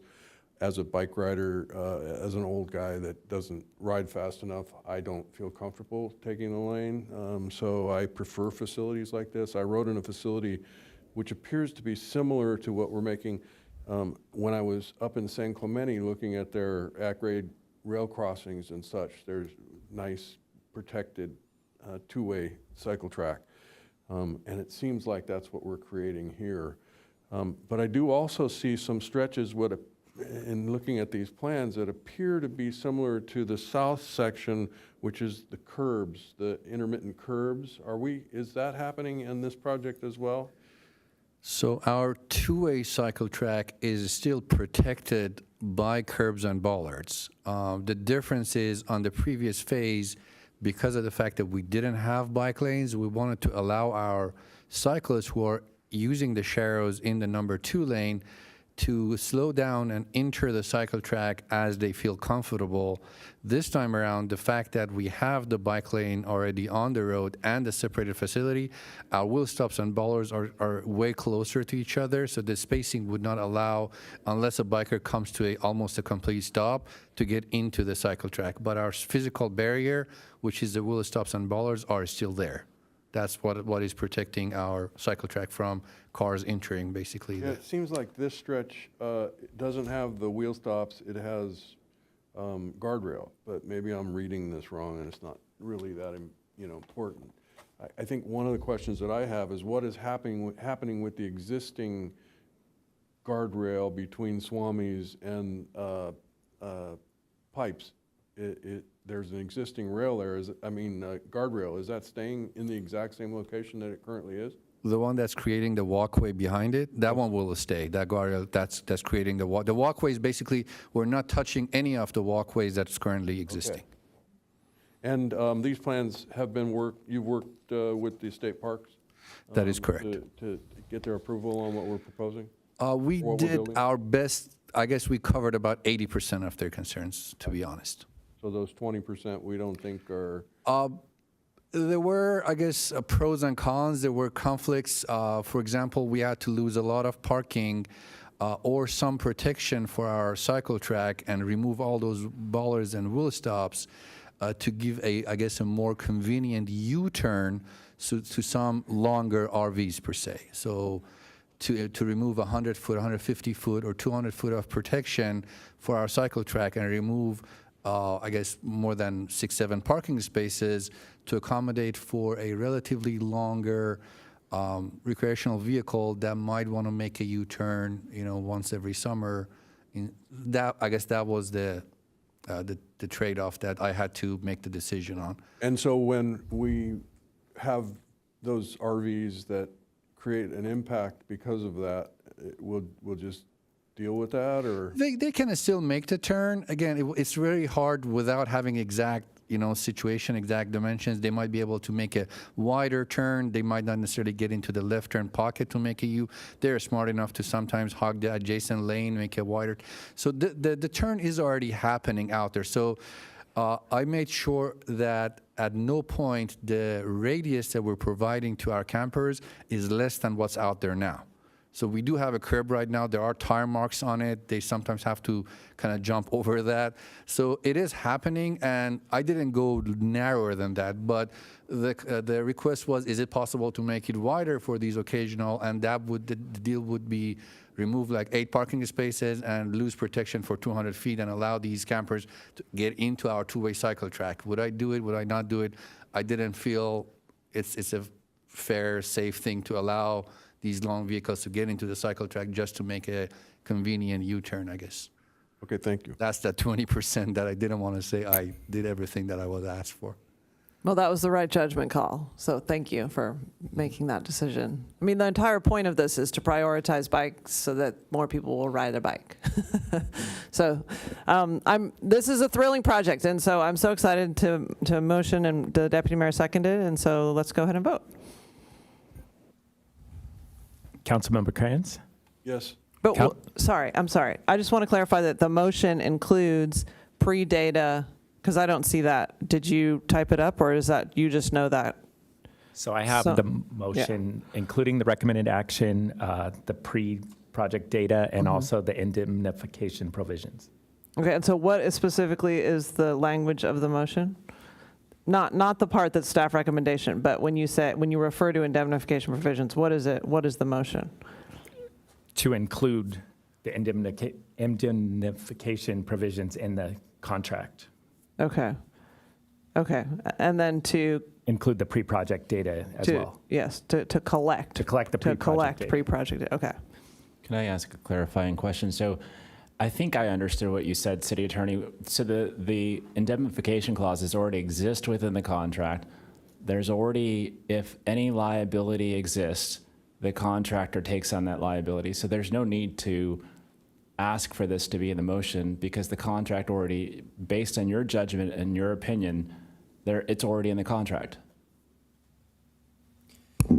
Deputy Mayor Moscow, that is correct. It is in the body of the contract that's attached by reference regarding the contract documents. If the council would prefer, we could simply take that language out of the reference document and put it in the body of the contract as it is being approved by the council. So if you picked up the document that the council approves, it would also have that indemnification language highlighted there as well as it being incorporated by reference. I would, to the speaker's point, I would make it as clear as possible and put it wherever we need to put it to make it as clear as possible. Yeah, and I think, he was looking for it and did not find it. So I think putting it in the document is a good idea. We can easily do that. Okay. Okay, so it is part of the motion then. Okay. Okay, great. Sorry about the interruption. Councilmember Crayons? Yes. Councilmember Hensy? Yes. Councilmember Lyons? Yes. Deputy Mayor Mosca? Yes. Mayor Blakespear? Yes. Motion carries unanimously. Okay, great. Thank you. Thank you. Next, we are on to the Saxony Road Tree Evaluation Report by the City Arborist. And do we have public speakers on this item? We have one, Mayor. Okay. Thank you. Thank you, Abe. Thank you.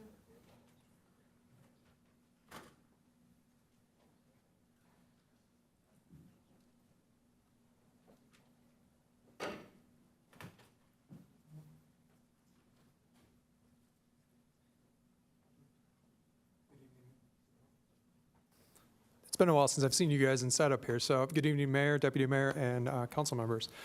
So tonight I'm just going to be talking to you all about tree risk and health evaluations that we did out on Saxony. Could you please introduce yourself? Oh, sorry. Chris Kallstrand, I'm the city arborist, and then Katrina Burrett, she helped me with the evaluations out there. So today we're going to be talking about the tree risk and health evaluations that we did along Saxony that included an assessment of 100 eucalyptus trees along this stretch.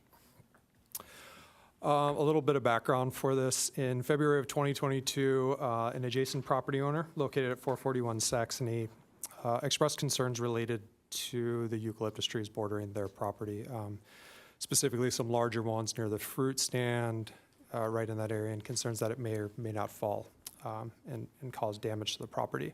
Following that, we went out in March and did a level 2 inspection, and I'll go into detail on what those are in a minute, of 29 of these trees. So we took a smaller subsection. Then following that evaluation in July of 2022, we had a limb drop from a eucalyptus tree impact a power line, which then spurred us to go, okay, let's take a closer look at all of the eucalyptus that are in this general area, and it came to be 100 trees. So between February and then August 2022, we performed a level 1 risk assessment on over 100 trees, and then a level 3 assessment, which I'll get into here shortly. And that was completed in August. So the methods that we followed here, we did evaluate 100 eucalyptus trees, evaluated in March and August, as I said. We followed all best management practices and ISA tree industry assessment. We did a level 1 of 71 trees, a level 2 of 29 trees, and a level 3 of 7 trees using sonic tomography. The level 1 is a ground level visual inspection of the crown, stem, and visible root, and then during these inspections, we identify any potential targets should failure of a part within the tree occur. So it's a brief overview. A level 1 assessment it's a quick assessment where we can look at a high number of trees in a very short period of time and identify apparent risks that are very easy. And then we can identify, okay, there's maybe a couple other trees out there that are exhibiting conchs at the base that we might want to go and do a little bit more research on, take a deeper look at this tree. So that was done, as we said, on a majority of the trees out there. Following that, backing up, we did the level 2 on 29. And a level 2 assessment is a much more detailed assessment where it's a 360-degree view of the trees. We're looking at the crown, we're looking at the stem, we're looking at the root crown as well, and collecting looking for defects of concern within these trees. And then we take that and we look at the targets that are in the area. And a target could be a fruit stand, it could be somebody walking, it could be an automobile parked, it could be a whole variety of things. And we take these defects and we look at them and we say, okay, what's the likelihood that this part's gonna fail? And if this part fails, is it gonna hit one of these targets? And then we can assign a level of risk to a tree based on that. So this is all using industry standard protocol. And then the final that I'm not sure I've had really the privilege to talk to you all about is using sonic tomography.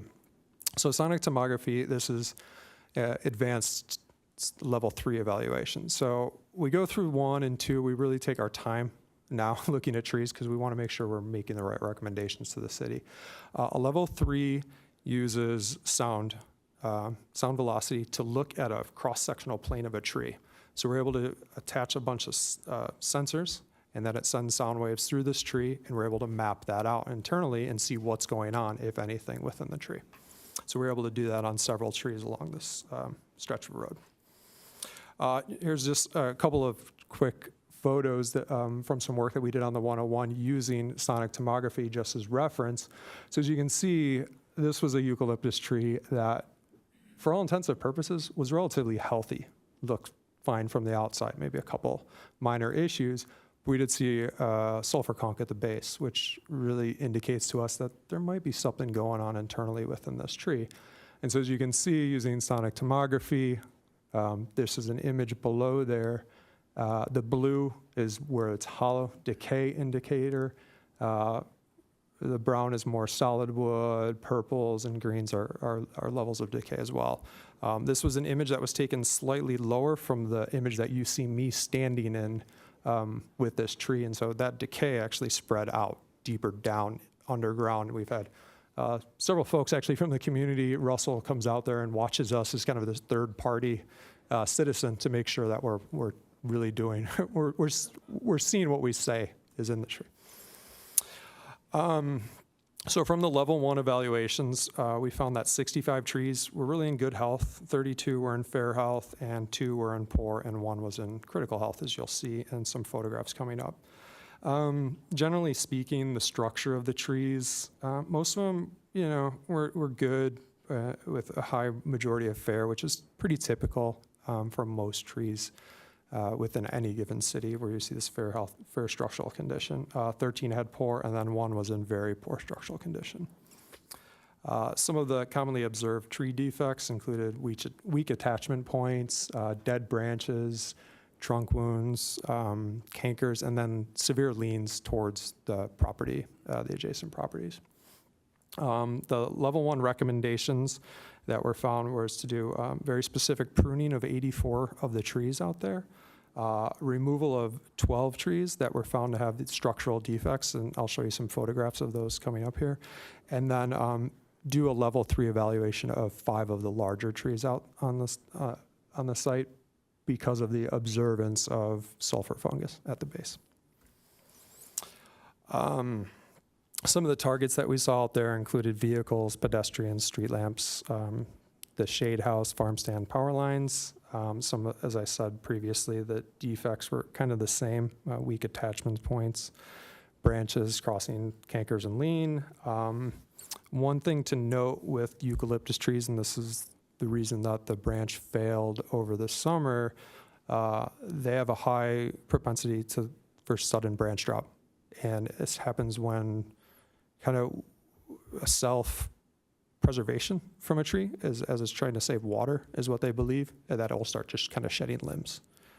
So it kind of tends to happen in the summer. Through this, we found that 23 of the trees had low risk, 5 had a moderate, and 1 was high risk. For this, there's recommendations to prune 25 trees, removal of 1 tree found to have structural defects that can't be mitigated through pruning, and then a level 3 evaluation of 3 trees. So again, moving on, for the level 3 risk evaluation, we evaluated 3 trees in March, as we had said, another 5 in August, so 8 in total. What we found were 4 of the trees had low levels, so not really much decay, but they do have some inside of it. So none of the trees showed no levels of decay internally. 1 tree had moderate levels, 1 tree had high levels, 1 tree had very high, and 1 had significant levels, and that tree has actually since been removed because I deemed it to be an inherent risk to the community and to have that removed immediately. And that is showing that 1 tree was removed on 8/16/2022. Just a quick breakdown, as that's a lot of information, is that 84 trees have been recommended for retention, and then 16 have been recommended for removal and replacement, 1 of which has already been removed. Just a quick overview of the trees for recommendations for removal. So this one right here, just 31 inch. So this is one of the larger trees on site. We did find evidence of decay, which is actually opposite of the tree's lean. And based on the presence of this decay, the potential for targets within the area, and the decay being opposite, this tree is recommended for removal. The second tree is actually a much smaller tree. It comes from a stump sprout. So a larger tree was removed at some point. As you can see, it's just a small 10-inch tree that is being shaded out by the adjacent trees next to it. Another larger tree following this one, no decay, but it has some significant structural issues at the base that raise concern, especially with this leader coming out over the sidewalk with a high potential for failure. The tree next to it, which is another larger tree, 52 inches in diameter, as you can see, had high levels of internal decay found, similar to the pictures that I showed you earlier. This reading was taken at about 6 inches above ground level, and this one was taken roughly probably 12 to 18 inches. And as you can see, the decay is spreading up the tree. And that's typically what we see in eucalyptus because they've had a lot of damage from construction over the years. They were planted as windrows typically for agriculture, but then we've decided to come in and put streets next to them or sidewalks, and then we're just damaging the roots, and all of a sudden we just have this decay that comes up from below ground. 3 more trees. Here's the one that we saw that was in very poor health, 18-inch diameter. Another smaller tree, it's hard to see what's going on here, but significant structural issue. This tree actually comes up and then diverts this way and then comes up and actually, I believe, has a pretty significant crack on the back side of this tree right here. The next one, just another small tree they're being shaded out. I would surmise that some of these smaller trees were probably related to bird droppings over the years that just came in. They weren't necessarily planted, but here we are. And they're never really going to become anything because they are being outcompeted by the adjacent trees. Another smaller tree, again, 10 inches, just has a lean, and it's just going to, over time, lean over that adjacent property and become more of a hazard. So there's no way for us to adjust this lean, so that one's recommended for removal. Same with the one adjacent to it. Again, they're being shaded out, so it's phototropism at its best right here. They can't grow up because they're being shaded out by everything, so they're growing out over the adjacent property. So they're not going to adjust at this point. The next one was another removal previously. That's just a giant stub sprout, and then it's come to this small lead that's not going to grow into a larger tree and probably is going to cause problems over time. Following up with the next largest tree is a 33-inch diameter.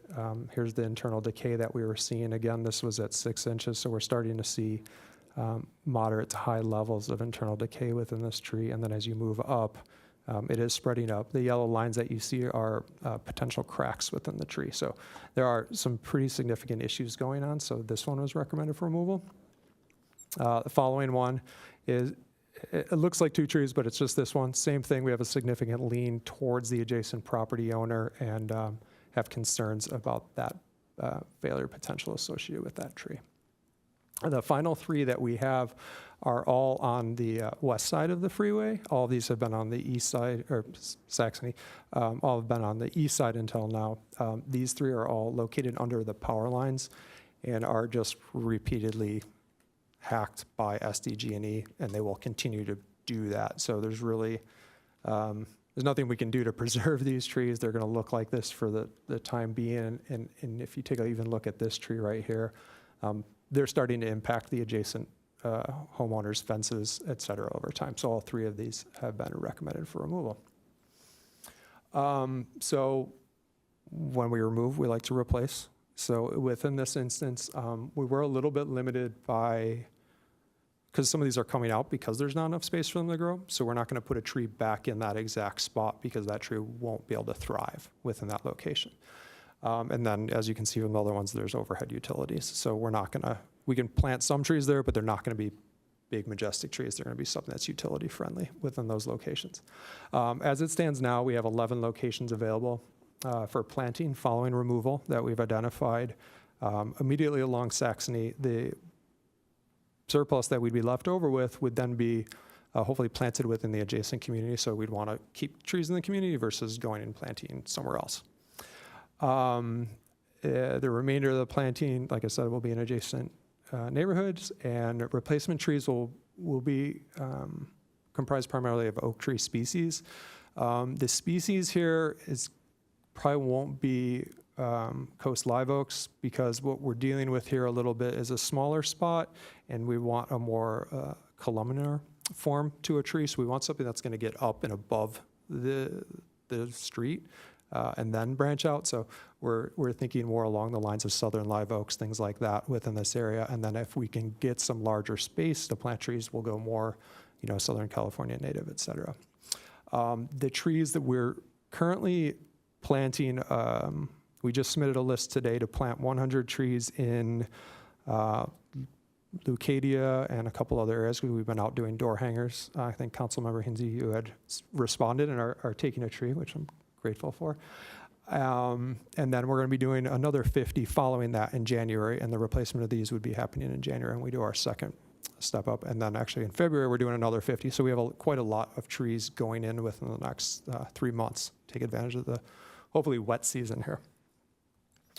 One final thing to say on the removals, that wood will be reused. I don't know you all are aware of this, but we're starting to implement urban wood reutilization program within the city. So anytime larger diameter trees come out, we work with some local folks, primarily Lumber Cycle, but Bishop Tree Service, Brian Bishop, has started to reach out to us as well to reuse this wood to make products that we can incorporate back into the community. And so that wood from the larger trees, again, we plan to work with them to bring that back in some capacity, be it benches or who knows what they can make of it, but they're starting to do some pretty cool stuff. And so moving forward with all larger trees within the community that are removed, we're going to fold into that program so that we're not just chipping them up and getting rid of them, sort of thing. So that's it. If you have any questions, I'd be more than happy to answer anything you have. Okay, let's go to the public speaker, and then we'll go to the council. There's two now, Mayor. First speaker is Shira Jacobs, followed by Adam McCurdy.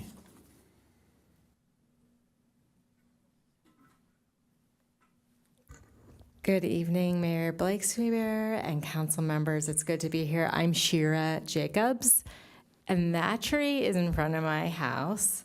The limb that you were referring to in July that fell just missed 2 homes, fell right in the middle of 2 homes, took out our power, little fire. I'm concerned about that tree. I really think that there's some liability concerns for the city as well. I am a tree hugger, so I look like a tree hugger, so I'm not like, cut down all the trees, you know. But what is your plan for that tree in particular? Because I think it looks very, I'm not an arborist, but it concerns me every storm that it is going to fall on the street, take out more power lines, fall on my home or my neighbor's home, or pedestrians walking down the sidewalk. Ma'am, so this is where you comment to us. Yeah. And then, we could ask him questions after, but we're going to hear both public comments, so you have the remaining time to just talk to us. Okay. So it's not a back and forth with staff at this time. Okay, thank you for the clarification. I'm really concerned about the trees. Obviously, I don't want them all taken out. But if you were to see this tree, especially in the storms that we just had, you would be weary about having your home right next to it, or walking your dog next to it, or driving down Saxony, or being paused on the street for any reason.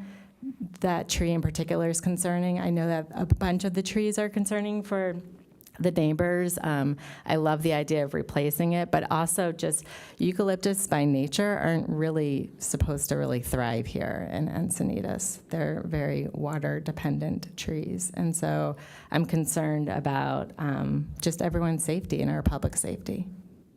Thanks.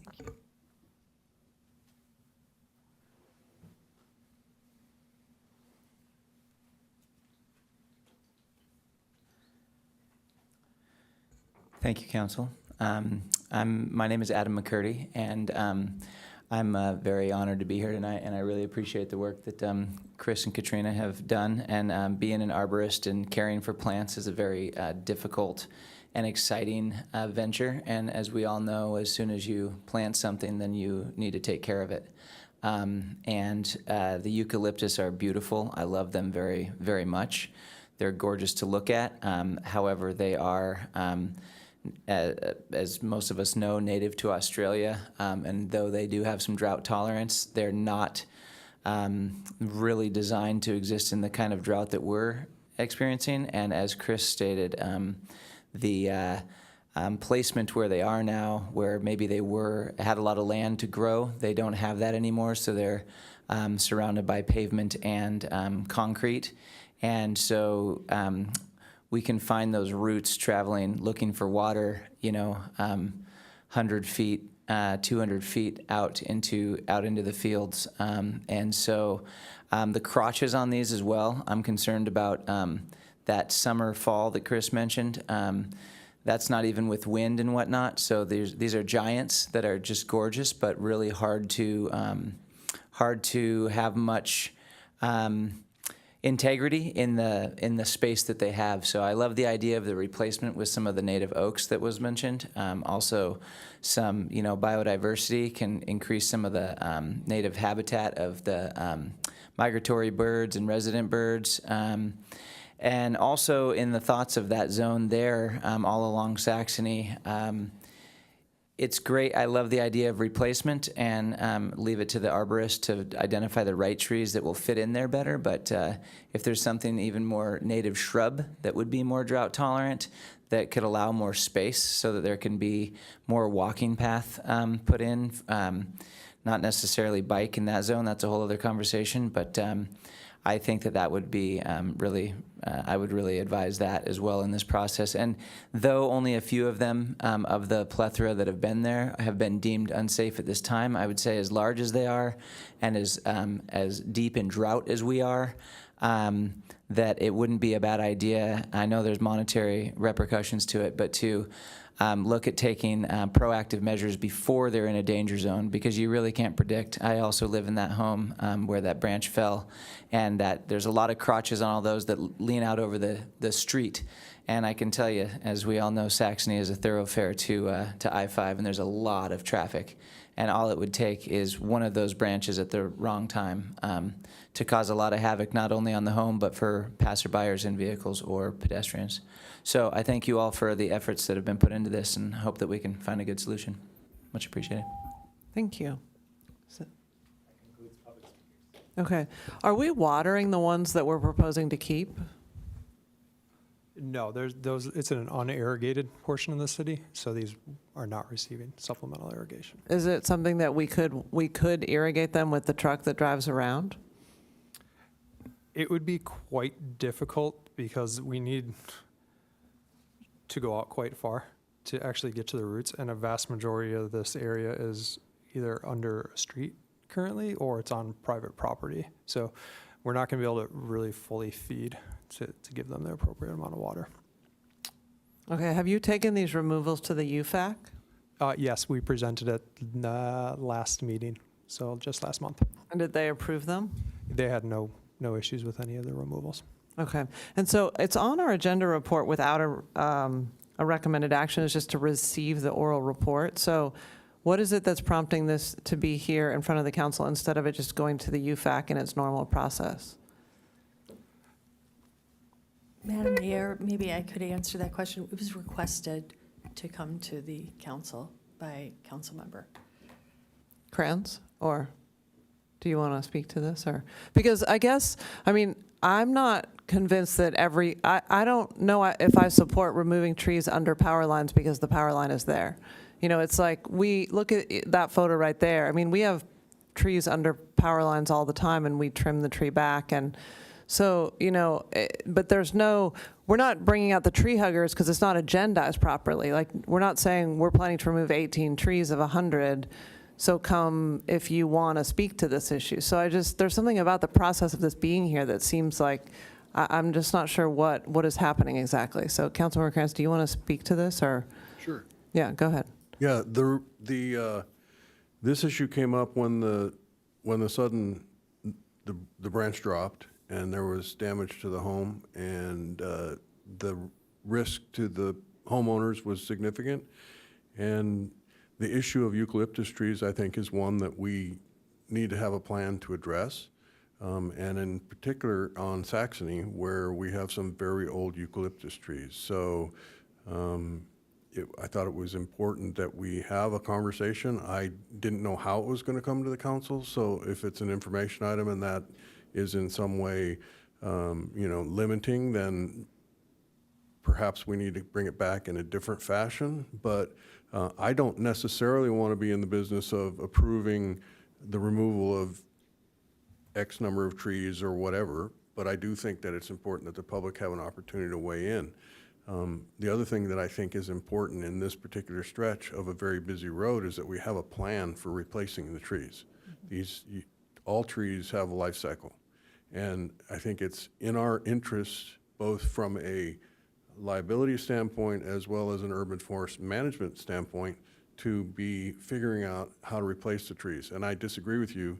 If SDG&E is hacking those trees every year because they're approaching those wires and they're not very big diameter tree, we should probably remove them and replace them with another tree.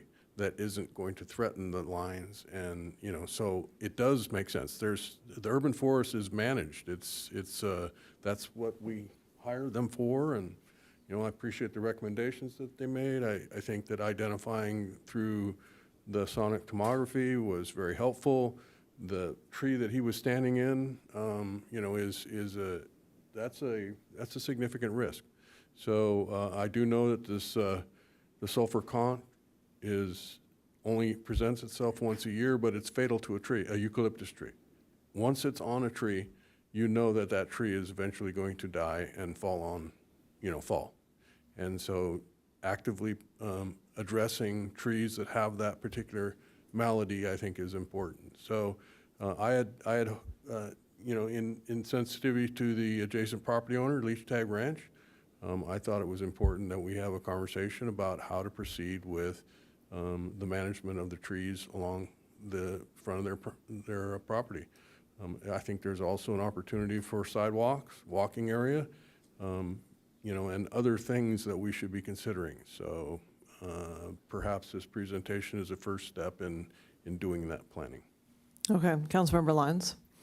Yes, I also brought this to our city manager's attention several months ago, so I may be a little bit responsible. I'm not sure. Maybe it was just a reinforcement of what Councilmember Kranz's request was. But this is exactly the right way we should be managing our urban forest. And Chris, you always talk about the right tree in the right place. We have, unfortunately, situations like this where we have trees that, you know, either whether they volunteered or were intentional over time, they've just taken over a place and they create functional and other kind of issues in that place. So as a landscape architect, I'm always in support of planting trees, but I also identify when we've got a problem created by a tree. And I think I've been nervous about this corridor of eucalyptus for years.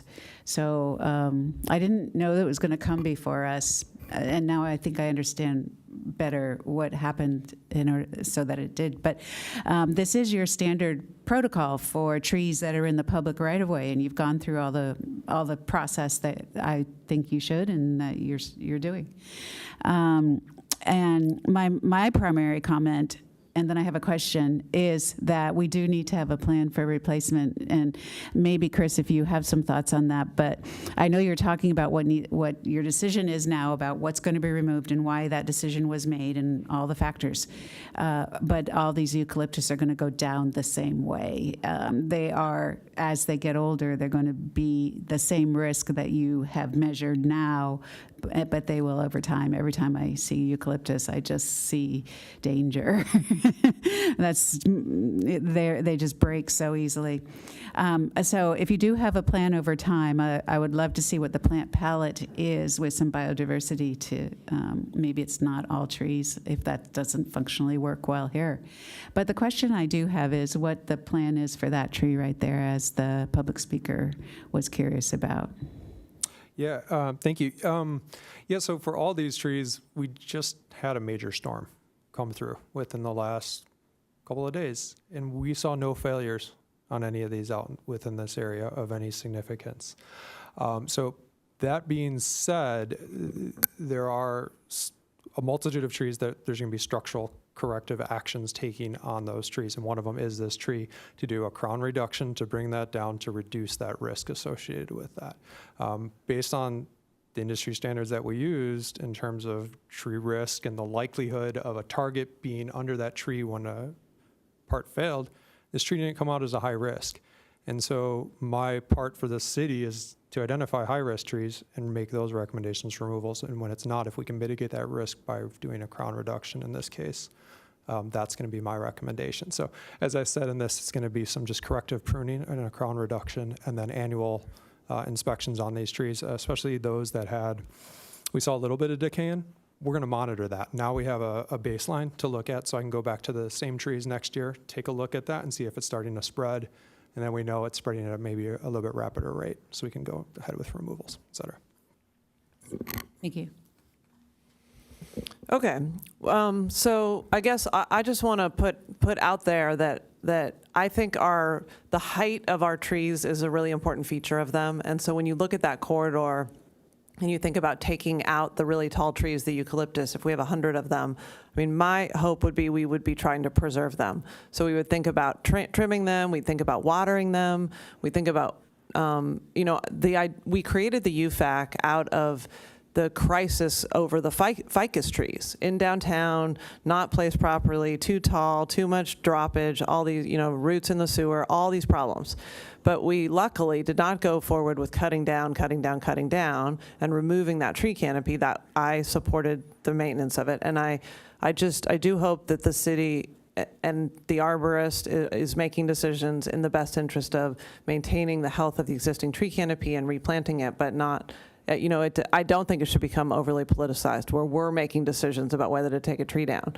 So, but and I recognize that this is a request from the community who lives right nearby, but to me, eucalyptus are old California, and they are a really important part of our city, even if they are not native. In the same way ficus are, and in the same way Torrey pines are. I mean, they're not native to Encinitas, but they're still a really beautiful tree. And so figuring out how to keep them, to me, that's a value.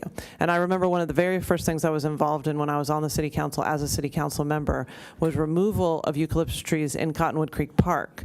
And it was because they were invasive. And we luckily did not move forward with that. And I'm glad we didn't. And now they're still growing. And, it is something that over time, they will all be removed inevitably, and they are not being planted again. But every time you see eucalyptus, it reminds you of that time 100 years ago when they were planted. And so I do think it's a value to try to keep it.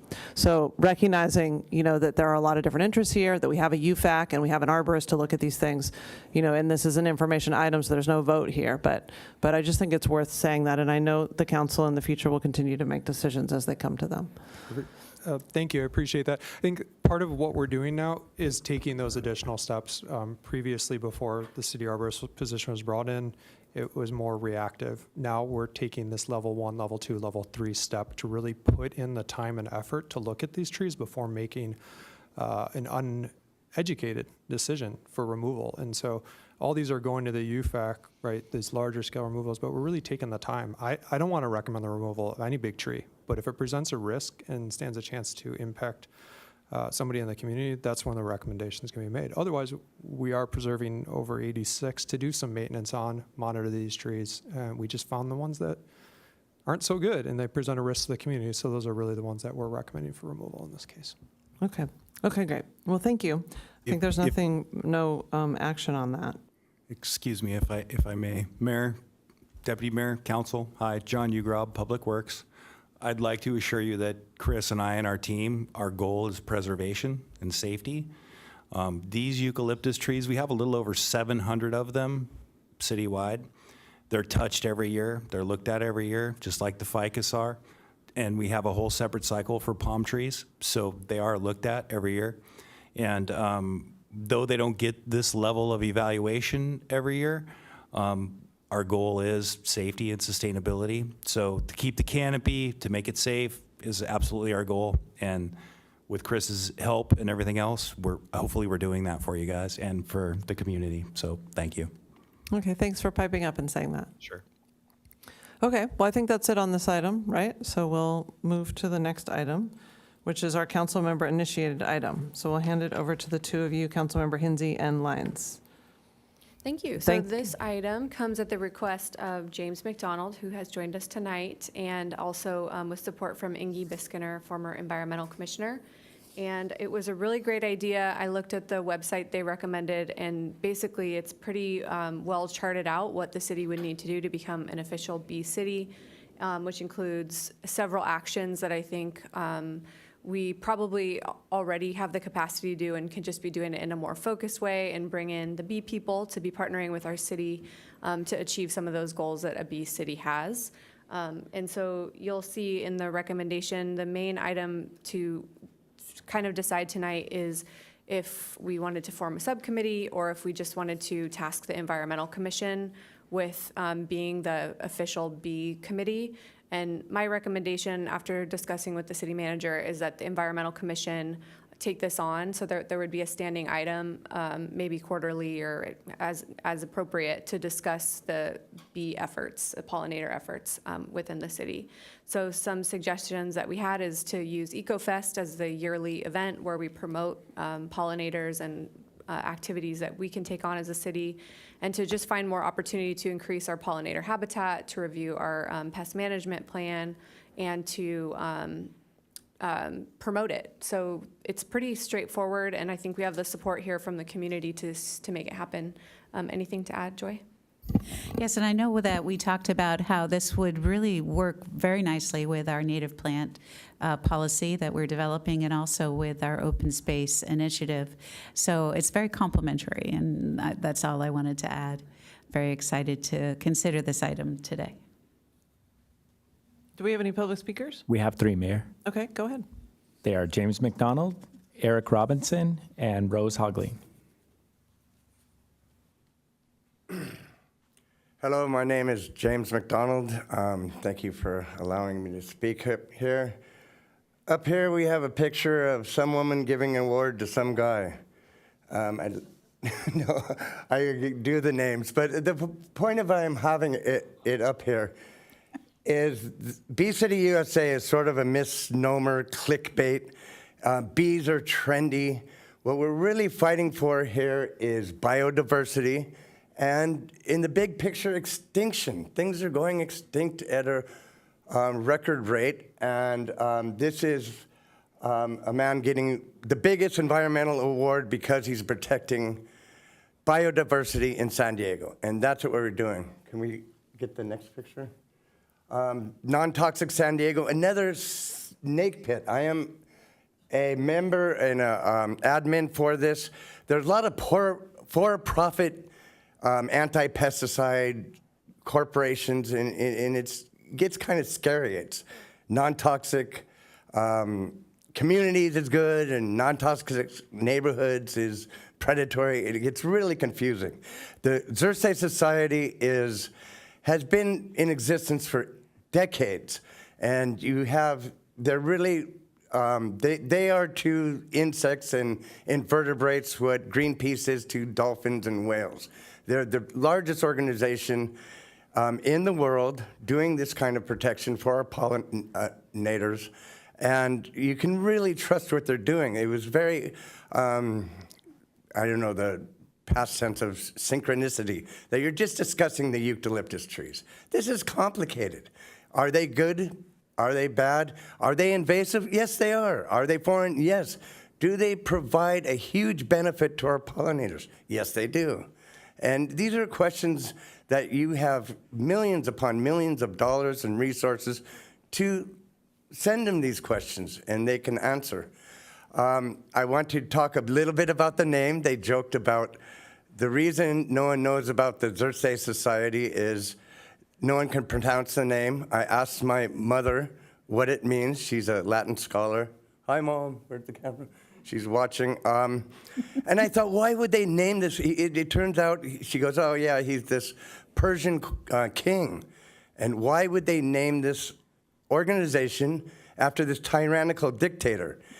And what it really was, and I'm picturing a bunch of, sort of hippie environmentalists coming up with this name, and it wasn't adding up. The Xersey blue, which its Latin name was butterfly, was the very first butterfly to be named extinct in San Francisco. And it broke hearts left, right, and center. Glypsopsyche Xersey. You think Xersey is hard to say. Please vote yes, and thank you very much. Thank you, James. Good evening. I'm here to support James. He's my hero. He got pesticides taken out of Encinitas, which was great. My name's Eric Robinson. I started the San Diego Beekeeping Society probably, 20 years ago, 15 years ago maybe, and there's thousands of members now. We brought beekeeping back into an urban setting, so that was good because before the law had changed, it was illegal to keep bees in the city.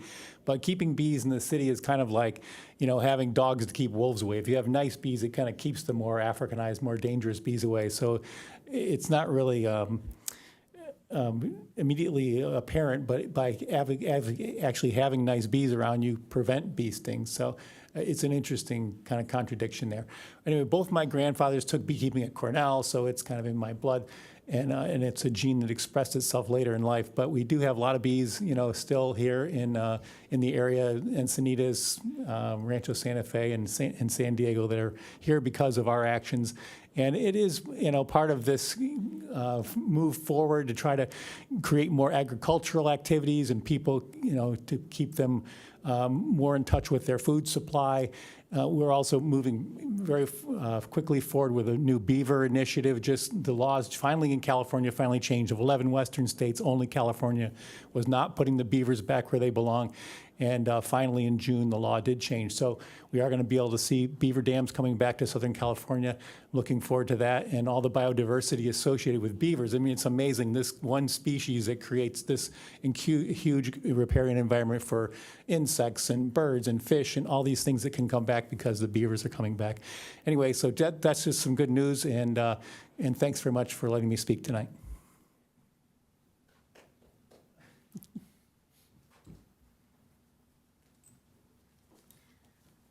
Good evening. My name is Rose Hogling. Thank you for having me here to speak today. I'm a former behavioral therapist. I became a beekeeper with Encinitas Bee Company, and I've worked to help rescue and relocate the bees from people's homes and businesses in North County for 3 years.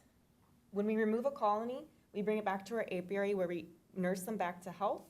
As you can imagine, tearing a colony from out of a wall and relocating them to an area where they don't know what flowers are around, it takes a toll on them. So they need some time to get resuscitated.